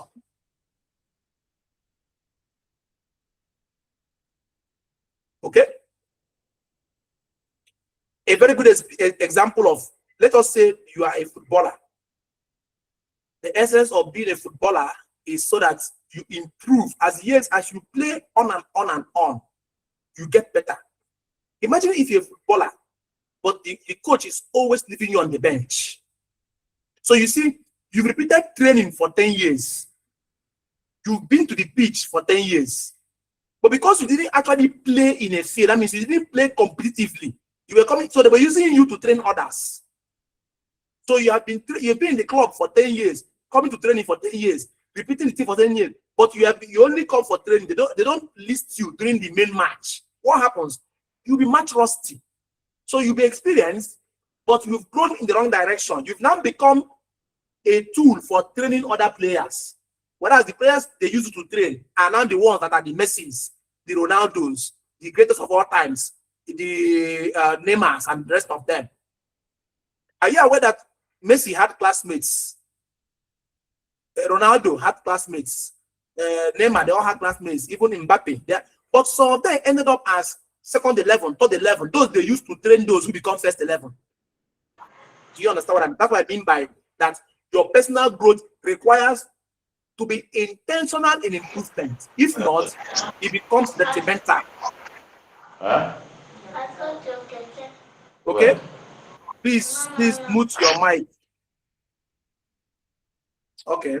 So, back to our training. Sorry for that little interference. So, every year, you should be able to say, I know something I didn't know before. I can do something I couldn't do before. I manage something I couldn't manage before. I understand people better than I understood them before. I make better decisions than I made before. And then I'm now able to solve bigger problems than I solved before. That is growth. That is growth. It's intentional. So pick on something this year. See how you did it. Next year, see how you did it better. Then you know you have grown. But if you did something this year, and then next year you did poorly, you could do it better, it means you didn't grow in that aspect. All right? Now, in the terms of intentional growth, you also need to make sure you are becoming more valuable in marketplaces. Very important. Becoming more valuable in marketplaces, because the marketplace does not pay everyone equally, like I explained earlier, because everyone does not create equal economic value. So, I've given you an example of this before, that in this business also, people are earning more than the other because of their value in the marketplace. For example, you have three people, A, person B, person C. Person A only knows how to distribute flyers. Once we print digital flyer of ANSA product, the person will fly it over the internet. You can distribute flyer for Africa, distribute on social media platform, send the flyer everywhere. Fine. Person A is good at distributing flyer. Then person B can distribute flyers and can also sell. So it doesn't stop in posting the videos my wife created, or I created, or the flyers I created, or the AI generated content on your various social media platforms. But also when they generate interest, you're able to sell. So person B is able to distribute flyers and also sell. Are you seeing that then person C can also sell, can build a sales team, can train that team, can create digital campaigns? That means they don't need to wait for me or my wife to create. They too can create. That's the essence of that course, AI for Business, that's teaching you. To enable you be able to create digital campaigns. Then that person C can also analyze results and also develop customer retention system. Now, answer the question, between person A, person B, person C, who will earn the millions? Go to the chat room and type it. So your guess is as good as mine. Person C will earn the millions. Person B will earn in hundreds. Person A will earn nothing and get frustrated and say this business does not work. And we hand out. They will just give up. Catherine, well done, Catherine, which is person C. Yes, person C. And why? Why? Can you tell me why? Why will person C? Why is person C going to earn A, B? Can you tell me why? Just one word. One word. I've been calling on that word throughout. Let me see someone to get it. Yes, Messi won and right. Person C will definitely earn the millions. Now, why will person C earn the millions? Just answer. It's just I want to hear just one word. Capacity. Messi got it. Great. Capacity. That's lovely. Okay. So instead of yes, Bio scholar got the capacity, yes. So instead of constantly asking, why am I not earning more? Ask yourself, how can I become more valuable to the system? How can I become more valuable in the marketplace? Okay. So when you have all these things dialed in, the next thing to look out for is moving from learning to mastery. Moving from learning to mastery. Because once you enter mastery, the millions will definitely keep overflowing. Okay? Now, there are 4 stages in mastery. I will mention them. Stage 1 is exposure, which says, I have heard about it. Today, I have exposed you to what capacity has been doing to your life. All right? So, you have been exposed. That means you have heard about it. Now, stage 2 is knowledge. That means you will now go to read about it, know where you're deficient, and improve in that place so that you can understand it. Stage 2 has to do with knowledge, which deals with you getting to a point where you say, I understand it. Stage 3 is about practice. Because it's when you start practicing, you get to the point where you can say, I can do it. Do you understand? Then from there, you enter stage 4, which is the stage of mastery. In this stage, what it talks about is where you say, I can consistently produce results and teach someone else. Because until what you know is useful to some other person, that thing you know is useless. So at the point of mastery, you have done it consistently enough to produce a definite outcome that you are able to teach the next person who will follow the same steps and produce their own outcome. So I'm teaching you wealth creation series mastery. That is wealth creation mastery series I'm teaching you. Because I have done it repeatedly, I have an outcome. I'm now teaching you how to reproduce that outcome. That's what we call mastery.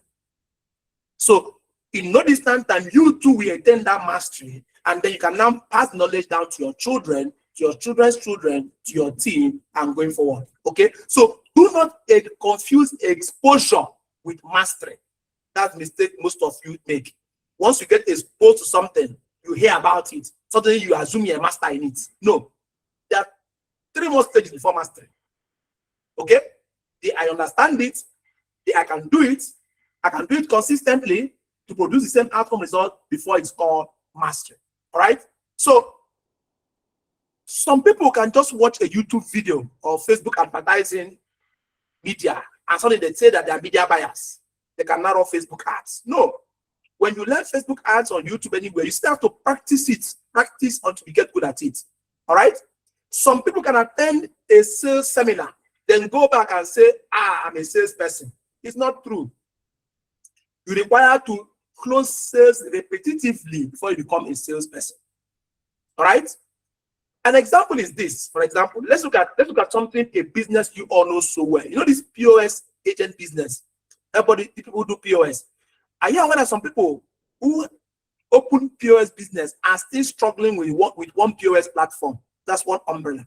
Whereas there are some who operated the business personally, after a while, understood it, then took time to start doing it, then did it consistently long enough to gain mastery, and then opened other branches of POS, cited them in good locations, and are now managing 3, 4, 5, 6 locations. So they've now turned the POS into a system instead of a job. All right. Now, the person who turned this POS into a system by having multiple POSs and people operating it using his own standards, what has the person mastered? Let me tell you that the person has mastered cash flow management. He has mastered fraud prevention, because those POS guys are open to fraud. They steal from them, they deal with them, okay? So he's mastered fraud prevention. He has mastered customer service. He has mastered record keeping. He has mastered staff supervision, and has also mastered location selection. These are the 6 things that POS agent mastered that now enabled that POS agent become a business owner. Because once you turn anything into a system, it becomes a business. All right? So eventually, the owner now manages several locations because their capacity has increased. Do you see? So that business you are taking for granted is somebody else's job. That means somebody took something up, turned it to a job, doing it alone, is killing the person. And that person is a self-entrepreneur, is an entrepreneur. And that person took that same idea, turned it to a business, put a system around it, and many people came into it. He has to do with that capacity. All right. So the expansion was possible because the person grew beyond simply just knowing how to operate a POS terminal. So my charge to you is build capacity before the opportunity arrives. Build capacity before the opportunity arrives. Do not wait until you become a leader before you start learning leadership.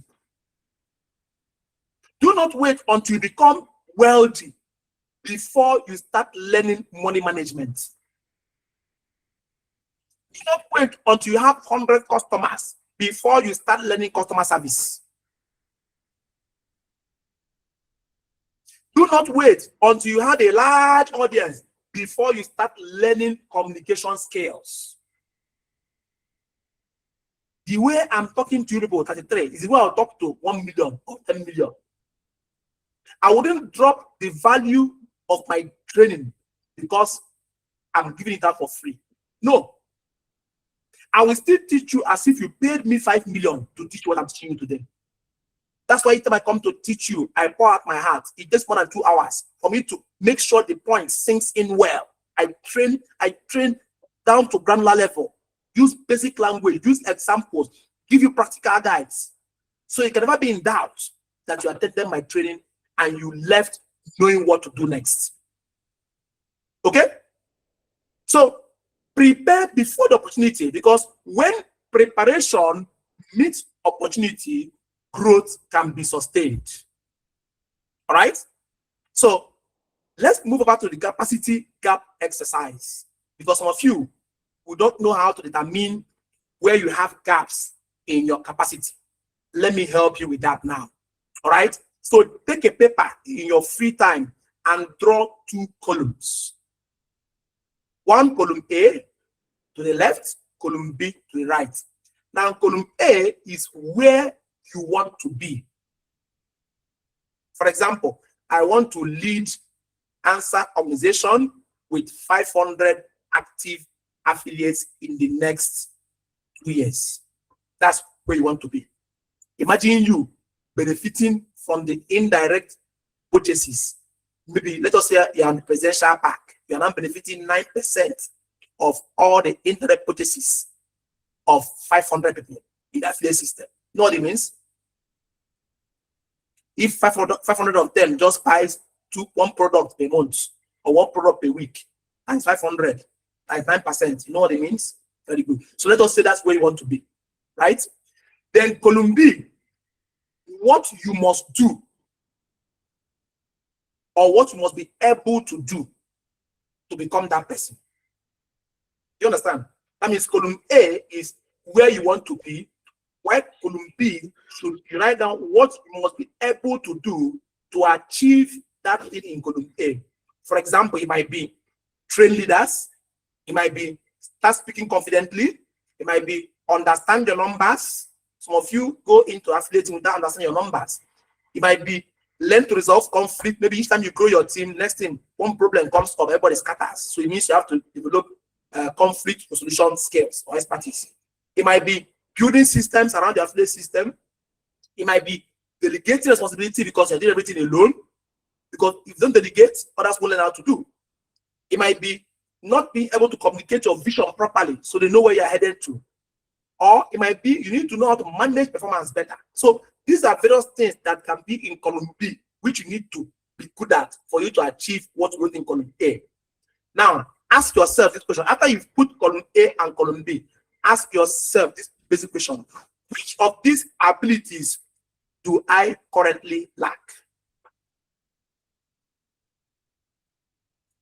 The gap becomes your personal development curriculum. Those abilities you wrote in column B, check out which of them do you lack. Those ones are where if you now build or train yourself in those ones, you are now growing your capacity. It now becomes your personal development curriculum of what you need to train yourself to be able to do to bridge the capacity gap. So you can now achieve what you want to, or you want to achieve in column A. All right. So I've now come to the practical aspect of this class. Practical aspect, okay? So conduct a personal capacity audit. Score yourself from 1 to 10. Be sincere to yourself, where 1 is the lowest and 10 is the highest. Okay. So score yourself in these segments. I will tell you. Number 1 is sales. Score yourself from 1 to 10. Where are you in sales? Are you able to close sales very well? That means you are closer to 10. Are you bad at closing sales? Means you are closer to 1. Next one is communication. How well are you able to communicate to prospects? Communicate to customers? Are you a good communicator? Score yourself closer to 10. If you are bad in communication, you don't know how to talk well, score yourself closer to 1. Okay? Leadership. Are you good in leadership? Do you have a team at all? How do you plan your team? What are the performance like? Score yourself and swear there. 4, financial management. Remember, no matter how much you make, if the container is leaking underneath, you will still be broke, even in higher income levels. So how good are you in financial management? Because as a wealth builder, you must be good in financial management. Score yourself there too. Number 5, in this digital age, how good are you in digital marketing or operating digital platforms? Score yourself there. Number 6, emotional control. Take note, each of these places I'm mentioning to you are various capacities, which I discussed earlier. Emotional control checks your emotional capacity. How good are you in controlling your emotions? What happened around you and how you respond? How good are you with that? Score yourself. Number 7, how good are you with execution? You've learned it. You know it. You've planned it. By the point of execution, you fail. That means you are bad at implementation. Write it. Maybe you are good at, you're always procrastinating. It means you're also bad at execution. All procrastinators are bad executors. So if you're a procrastinator, it means you are close to 1. It's better you implemented and failed, then at least you've learned how it does not work, which means you are 1 step closer to learning how it works. As against that, you do not implement at all. Okay? So score yourself there. Then number 8, your product knowledge. You can't say what you don't know. How good are you in the product knowledge of the things you sell? Score yourself 1 to 10. Now, take note, don't score yourself based on your intentions. No, score yourself based on evidence you've already seen. Right? Don't score yourself based on, okay, yes, I sold 1 packet of product today, but next month I will sell 10. So you score yourself 10. No, instead, look back. In the last 6 months, I sold only 1 packet. I'm a bad salesman. Put under sales, put yourself 1 there.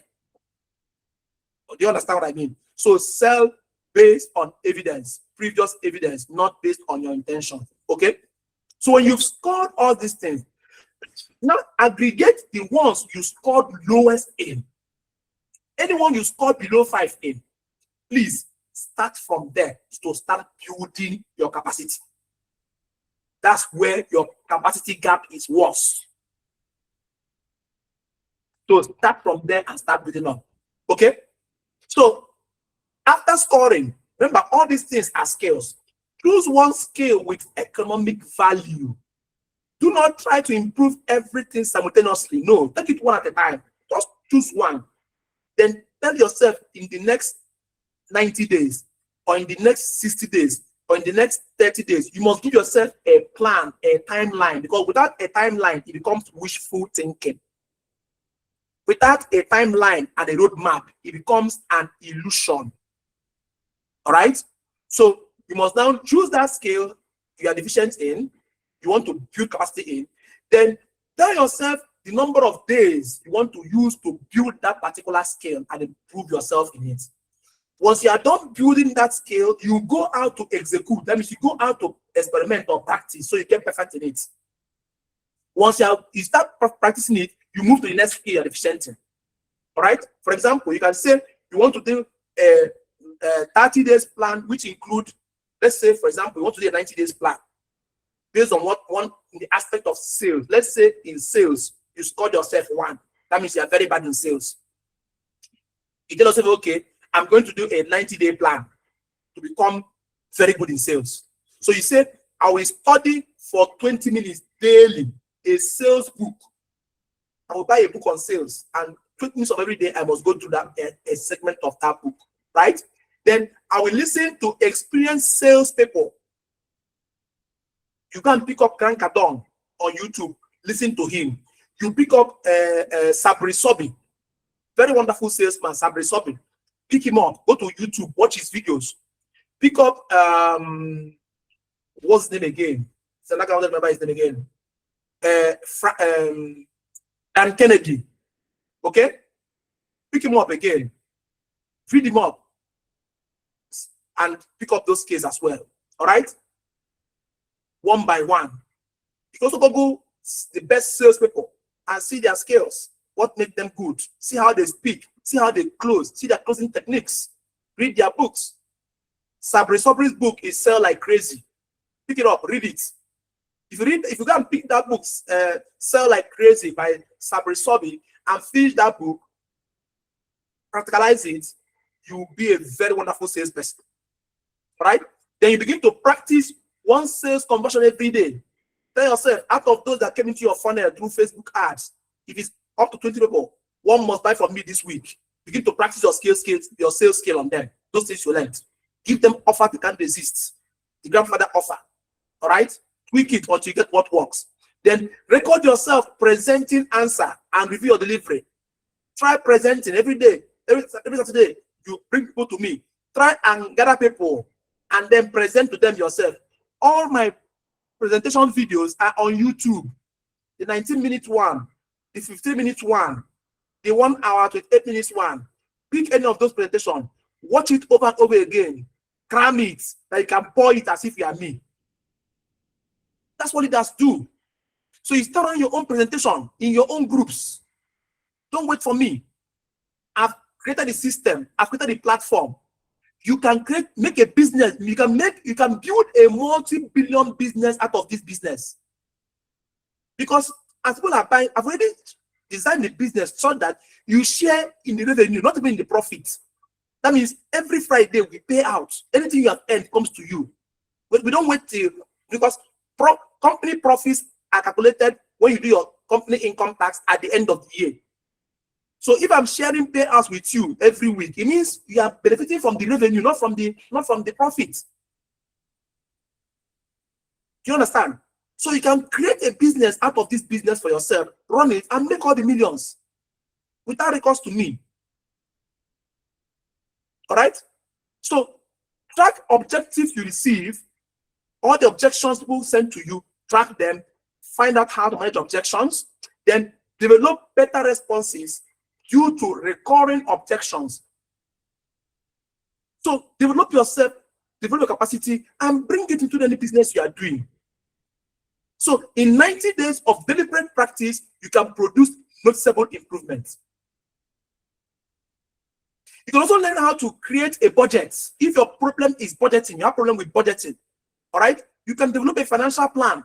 Tell yourself, I'm bad with budgeting. Okay, I want to develop my financial capacity, right? So even if your current income is modest, you can decide to be on a reasonable amount or percentage you can afford, then begin to allocate other monies to books that teach you financial intelligence or financial discipline. You can spend some time studying data, financial data. You understand what a bank balance sheet is, understand what a bank statement is. You mustn't be an accountant. Just look at for what to look out for your bank statement. So you're able to interpret your bank statement. I tell people your bank statement is an evidence of who you are. If you give me your bank statement and I go through it, I can tell the person you are from your bank statement. Can you interpret your bank statement and through it know where to become better? Undergo trainings on financial trainings. There are a lot of free trainings online on finances. Undergo those trainings. You can also get yourself acquainted to professional tools that help you with finances, like QuickBooks, like Zoho Books. A lot of financial invoicing books, online invoicing softwares you can get yourself used to help you in your personal budget, in your personal life, in your business life as well. Then mentorship programs, like I'm doing mentorship programs too. You come, you attend, you learn. Then you also attend business events. Just attend, listen, and see how people talk business. Okay? So the amount matters less than developing the habit of investing in increasing your capacity. Right? So use the learn, apply, and teach method. Whenever you learn something, make sure you learn it well, understand the principle behind it, so you are able to apply it, then use it in your business. Once you start it in your business, the next step is to teach it or explain it to someone else. That means team building. Because as you explain it, you get better.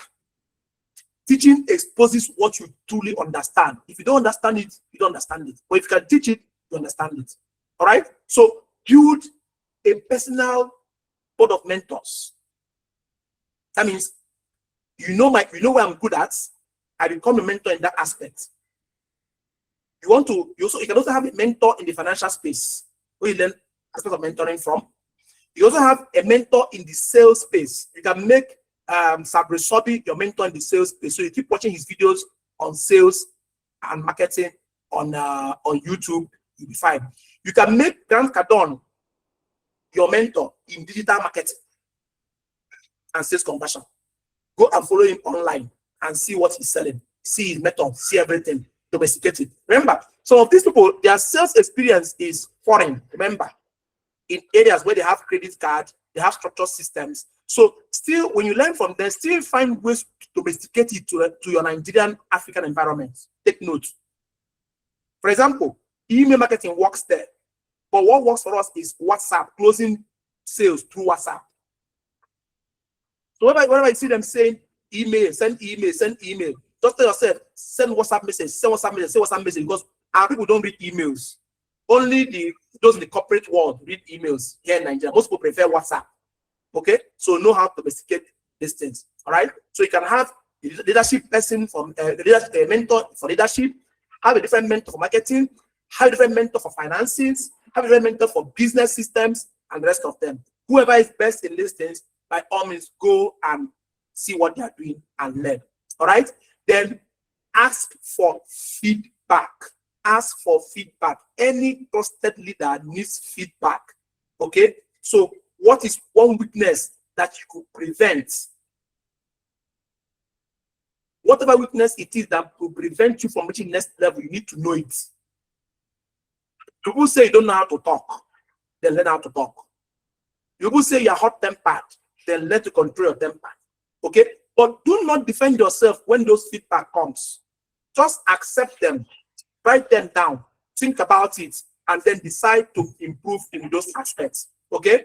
Because people who cannot receive correction eventually limit their own growth. You must take note of that. All right? So choose one skill to master, choose one book to read each month, choose one mentor or competent person to learn from. If it's me, then every Monday, show up, listen to me, If you missed my training, go to YouTube. My lessons are all well labeled. Anyone you missed, go back and watch it and learn from it. Even those you've watched before, if you think you want to retrain yourself in them, go back and watch them. That's why I kept them there, so you can assess them. All right? Then address your weaknesses one at a time, and then measure the improvement in your business as a result of these capacities you are building. Because each capacity you build will reflect in your business. That's the truth. This, even if it's ANSA business, it will reflect.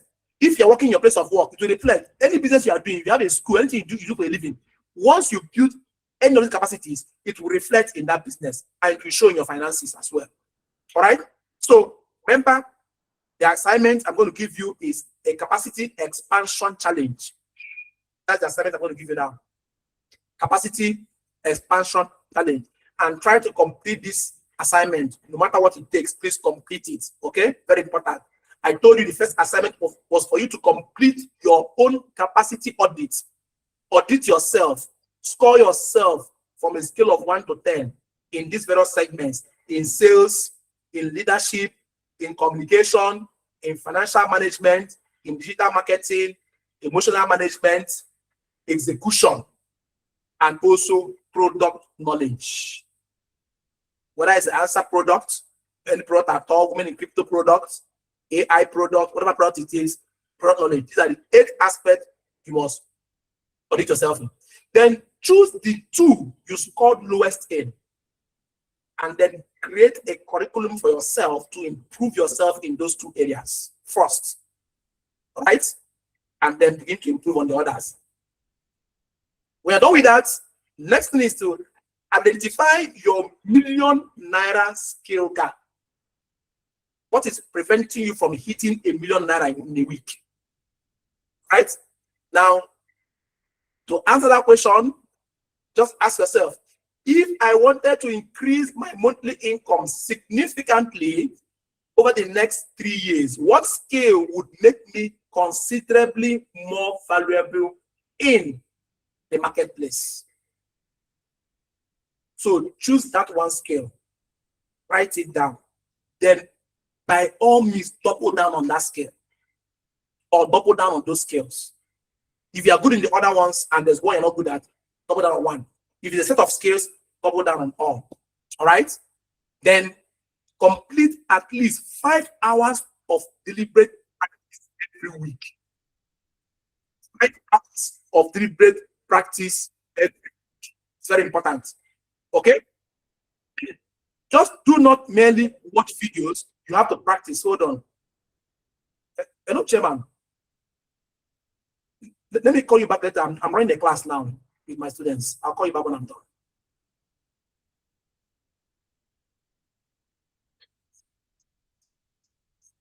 Okay.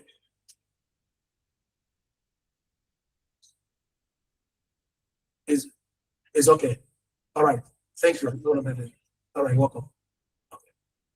So do not merely watch videos. You have to practice. You have to choose. If it's public speaking you want to be good at, go to a mirror, face the mirror, and be talking to the mirror like if you are talking to an audience. Watch your face, watch your mannerism, watch your deliverables, watch your gesticulation. You will get better. Like people who act movies, all these A-list actors and actresses you see who are doing very well. Go and look at their initial videos. They weren't so good. They got better as they kept facing the mirror, facing the camera. They got better. That's also how you be good in public speaking. Okay? So when you practice these things in your home, facing your mirror, before you know it, when you go to a crowd, you deliver. All right? So if you choose sales, then practice selling. If you choose content creation, whether with AI or if anyhow you want to go about it, or graphic designing yourself, then begin to create. Okay? But take note, document all your processes, because it's going to help you to better on them as you go forward. All right? Then you need to have one growth conversation with your accountability partner. Notice how I keep saying you should have an accountability partner, because if you don't have somebody you have to account to, most times you won't be able to account to yourself. So find someone who is currently performing better than you in the chosen area. Reach out to that person and let the person assess you as you get better. Now, I can be better than you in public speaking. That means I become your accountability partner for public speaking. So as you speak, I assess you and grade you. Meanwhile, you can become my own accountability partner in sales and marketing because you make more sales than I do, even though I speak better than you. So what happens when it comes to sales training? I come to you and then relate to you. You become my accountability partner in sales and marketing, while I am your own in public speaking. Do you understand? That's why we created that exclusive WhatsApp group and ANSA Business School on WhatsApp. It's meant for people to interact, share knowledge, share experiences, sharpen each other. But these groups are all silent. Nobody says anything to anybody. In fact, when a question is asked, I will wait to see if someone will answer. It's me that will still come and answer it for it. And yet, you people are there, stockists are there, leaders are there. Nobody is talking. Yes, sometimes stockists answer. Some stockists also answer. I give it to them. They try, okay? Not that, but sometimes, in fact, stockists, only the same stockists keep answering. Not all stockists. They are the same stockists I know that answer questions. Between Geraldine, Juliani Momtu, Believe, Oduware, and Estogo, and maybe one or two others, but it's not the same people answering. I don't even see affiliates answering fellow affiliates. It means affiliates are not selling. People are not doing business. So if the stockists don't answer, if nobody answers, then if stockists are busy, then I'm done the answers. Okay? So have academic partners amongst yourselves. So you can share knowledge, share ideas, share testimonies. You are not collecting testimonies from your clients. Only a few of my stockists are bringing testimonies. Every testimony you are using is from one or two stockists. The other stockists, no testimony. Convince people to say the good things are product to them. By now, we should have some video testimonies, not just audio, not just WhatsApp chat. Somebody should be bold enough to come on screen and say on video, this product did this for me.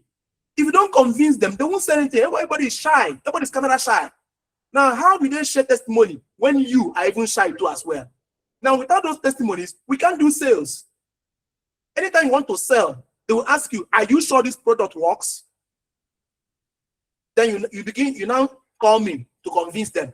Whereas if you have 2, 3, 4 testimonies, video testimonies, and those people hear the testimonies, they are convinced. They start buying. So sometimes what is holding our business is us. All right? So get your accountability partner and begin to practice. All right? Now, take notes. If anybody performs better than you in an area, these are the 3 questions you will ask that person. First, what skill make the biggest difference in your results? If you see someone is better than you in closing sales, in doing anything, just ask the person what skill. If you're not sure of which skill you need to sharpen first to start making the millions, ask the person that question.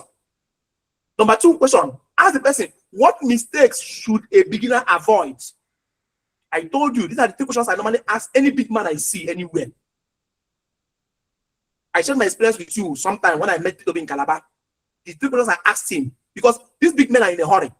But if you just ask them this question, sharp, they will answer you sincerely. You learn, you move. You don't need to talk too much with them. All right? Then the third question, what should I practice consistently for the next 90 days to be as good as I want to be like you? Okay? So write these things down and then go and start practicing them, okay? So take note, we create your either 30 days, 60 days, or 90-day capacity plan as the case may be. And then your plan must contain at least 1 skill, either 1, 2, or 3 skills, doesn't matter, depending on which skills you think you need to learn. It must contain 1 skill, at least 1 skill. It must contain at least 1 weakness. It must also involve 3 books or learning resources around that capacity you want to groom yourself in. All right? You must also have 1 mentor you look up to in that area. And then you must have 1 accountability partner. Because your mentor cannot be your accountability partner. You won't have that time. But your partner will be somebody who is close enough, who you can relate to at any point in time. The person can score you, the person can give you correction and all that. All right? Then you must have one weekly practice target. This week, you might practice sales, you might practice conversions, you might practice marketing. Every week, pick on 1 thing you must double down on, because it is in that practice you get better. All right? Then make sure you are documenting those things as you are doing them, because you need to reassess them at the end of each week, measure them, to see if you have improved or not. At the end of the week, at the end of the month, you need to assess documentation and then see how well you've done. All right. So the final assignment is, after answering those questions I told you about, now you have to write 1 page answering this question. If my ANSA business became 10 times bigger tomorrow, what would break first? If this ANSA business, maybe you are selling to only 10 people, suddenly you sell to 100 people in 1 day. What will stop you from making that sale, closing that sale, delivering that sale to those 100 people without them complaining? Find out what it is. That means that will now give an idea of if you're where you need to increase in capacity to carry the success that will come as you are increasing yourself or you are growing both your business and your person. All right? Then explain what you'll be doing now to prevent that weakness from limiting your future growth. This is where I want to test your ability to be proactive instead of reactive. Rather than wait till you can make 100 sales a day, why not ask yourself, now I'm making 10 sales a day. If I were to have 100 orders, what will limit me? Then begin to fine-tune those things. Is it your relationship with stockists? Is it your internet instability? Is it your phone? Is it that you're always in the office, you're a stockist, you're always in the office, but you don't have somebody in your stockist center so that when people come to pick up product, they don't need to wait for you to come back to pick up product? You need to employ another person. You need to do what? So audit your business, whether you're a stockist, you're an affiliate, you're a leader, anyway, I just audit it and see what if orders were to come now, rushing, where will your system break? Begin now to fix it. That's how we operate. So we sit down as entrepreneurs. Let me tell you something. When I visited, I was opportunity to join a government delegation that visited Singapore sometime when my uncle was still DG Maritime. Okay. When my uncle asked, I told this thing, when you meet big men, ask them question. When you meet somebody better than you, ask the question immediately. That's how I learned this thing from my uncle. He's late now. I learned it from him. At and Dago, former DG of Nigeria Maritime Authority, right? Now, he asked the Singaporean minister a very simple question. Like the minister is an equivalent of president, okay? He said, what is your greatest challenge being the minister of Singapore? Being the prime minister of Singapore? The man now answered. I thought he would say maybe education or job opportunities or, you know, something, or maybe, I don't know. But let me surprise you what the man said his headache is. He said he is constantly saddled with the task of thinking what Singapore will be in the next 300 years. That means, how will the world have evolved and how will it affect Singapore that will prevent Singapore from still being where it is placed among community of nations in the next 300 years? Can you imagine? Our own president has not been able to think past 2027. If our governors just think in 4 years, then a country has a leader who is thinking in 300 years. That's his headache.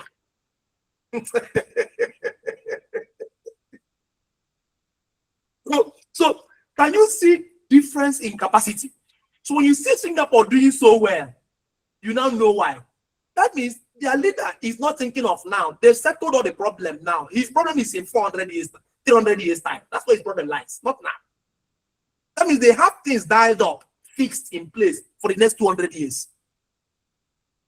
We can't even feed ourselves in Nigeria, even next week. I'm not even sure of food the next tomorrow self.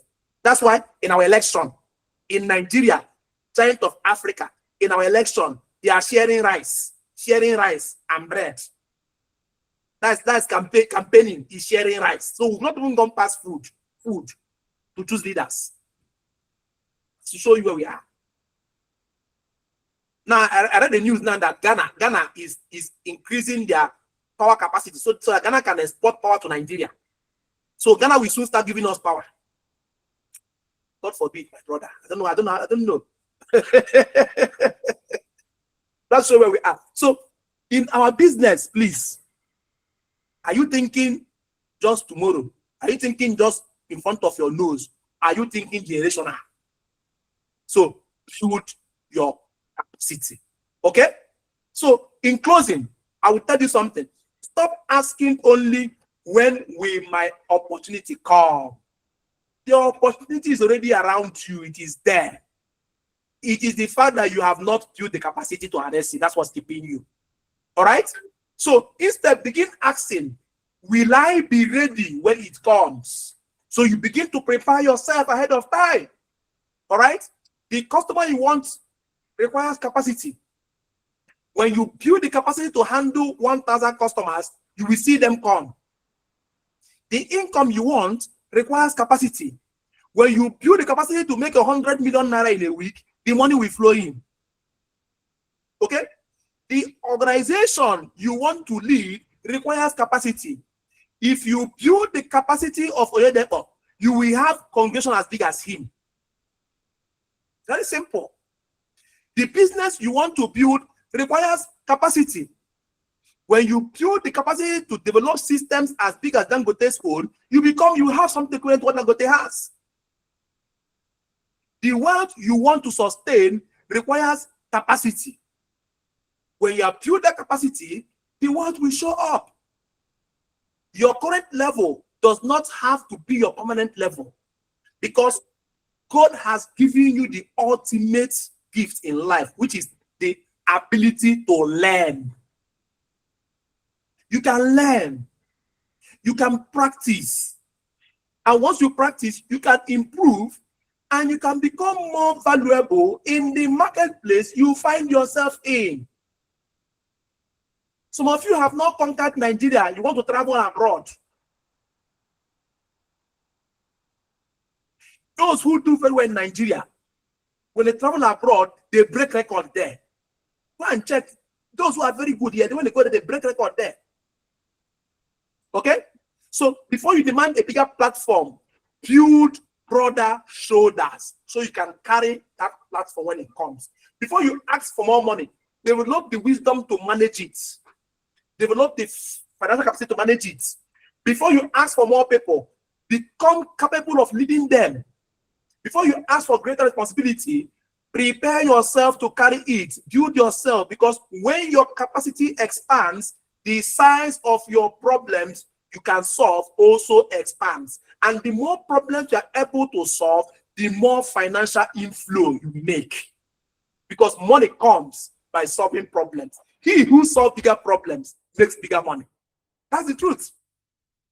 Today, Elon Musk is the first man to hit $1 trillion in network. Have you checked the amount of problem that man is solving? He's solving problem in electric vehicle.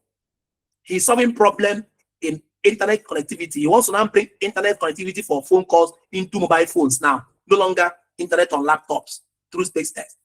He's solving problem of robots, humanoid. He's doing humanoid bots, AI bots that will be like human beings.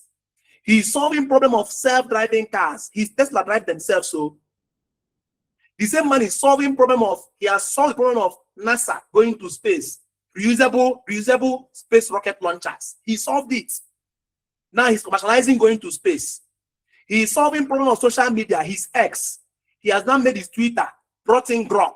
Grok is one of the best AI now that can even speak any domestic language.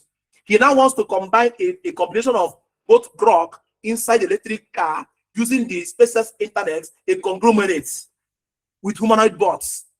That man is something else. So when he hears he's now worth $1 trillion, you won't doubt. He's one of the biggest. He's the greatest problem solver in the world today. That's why he's the richest man. Look at the gap between Elon Musk at $1.2 trillion and the second person after him, who is still at $208 billion. Look at the gap. More than $700 billion in gap. Capacity. Okay?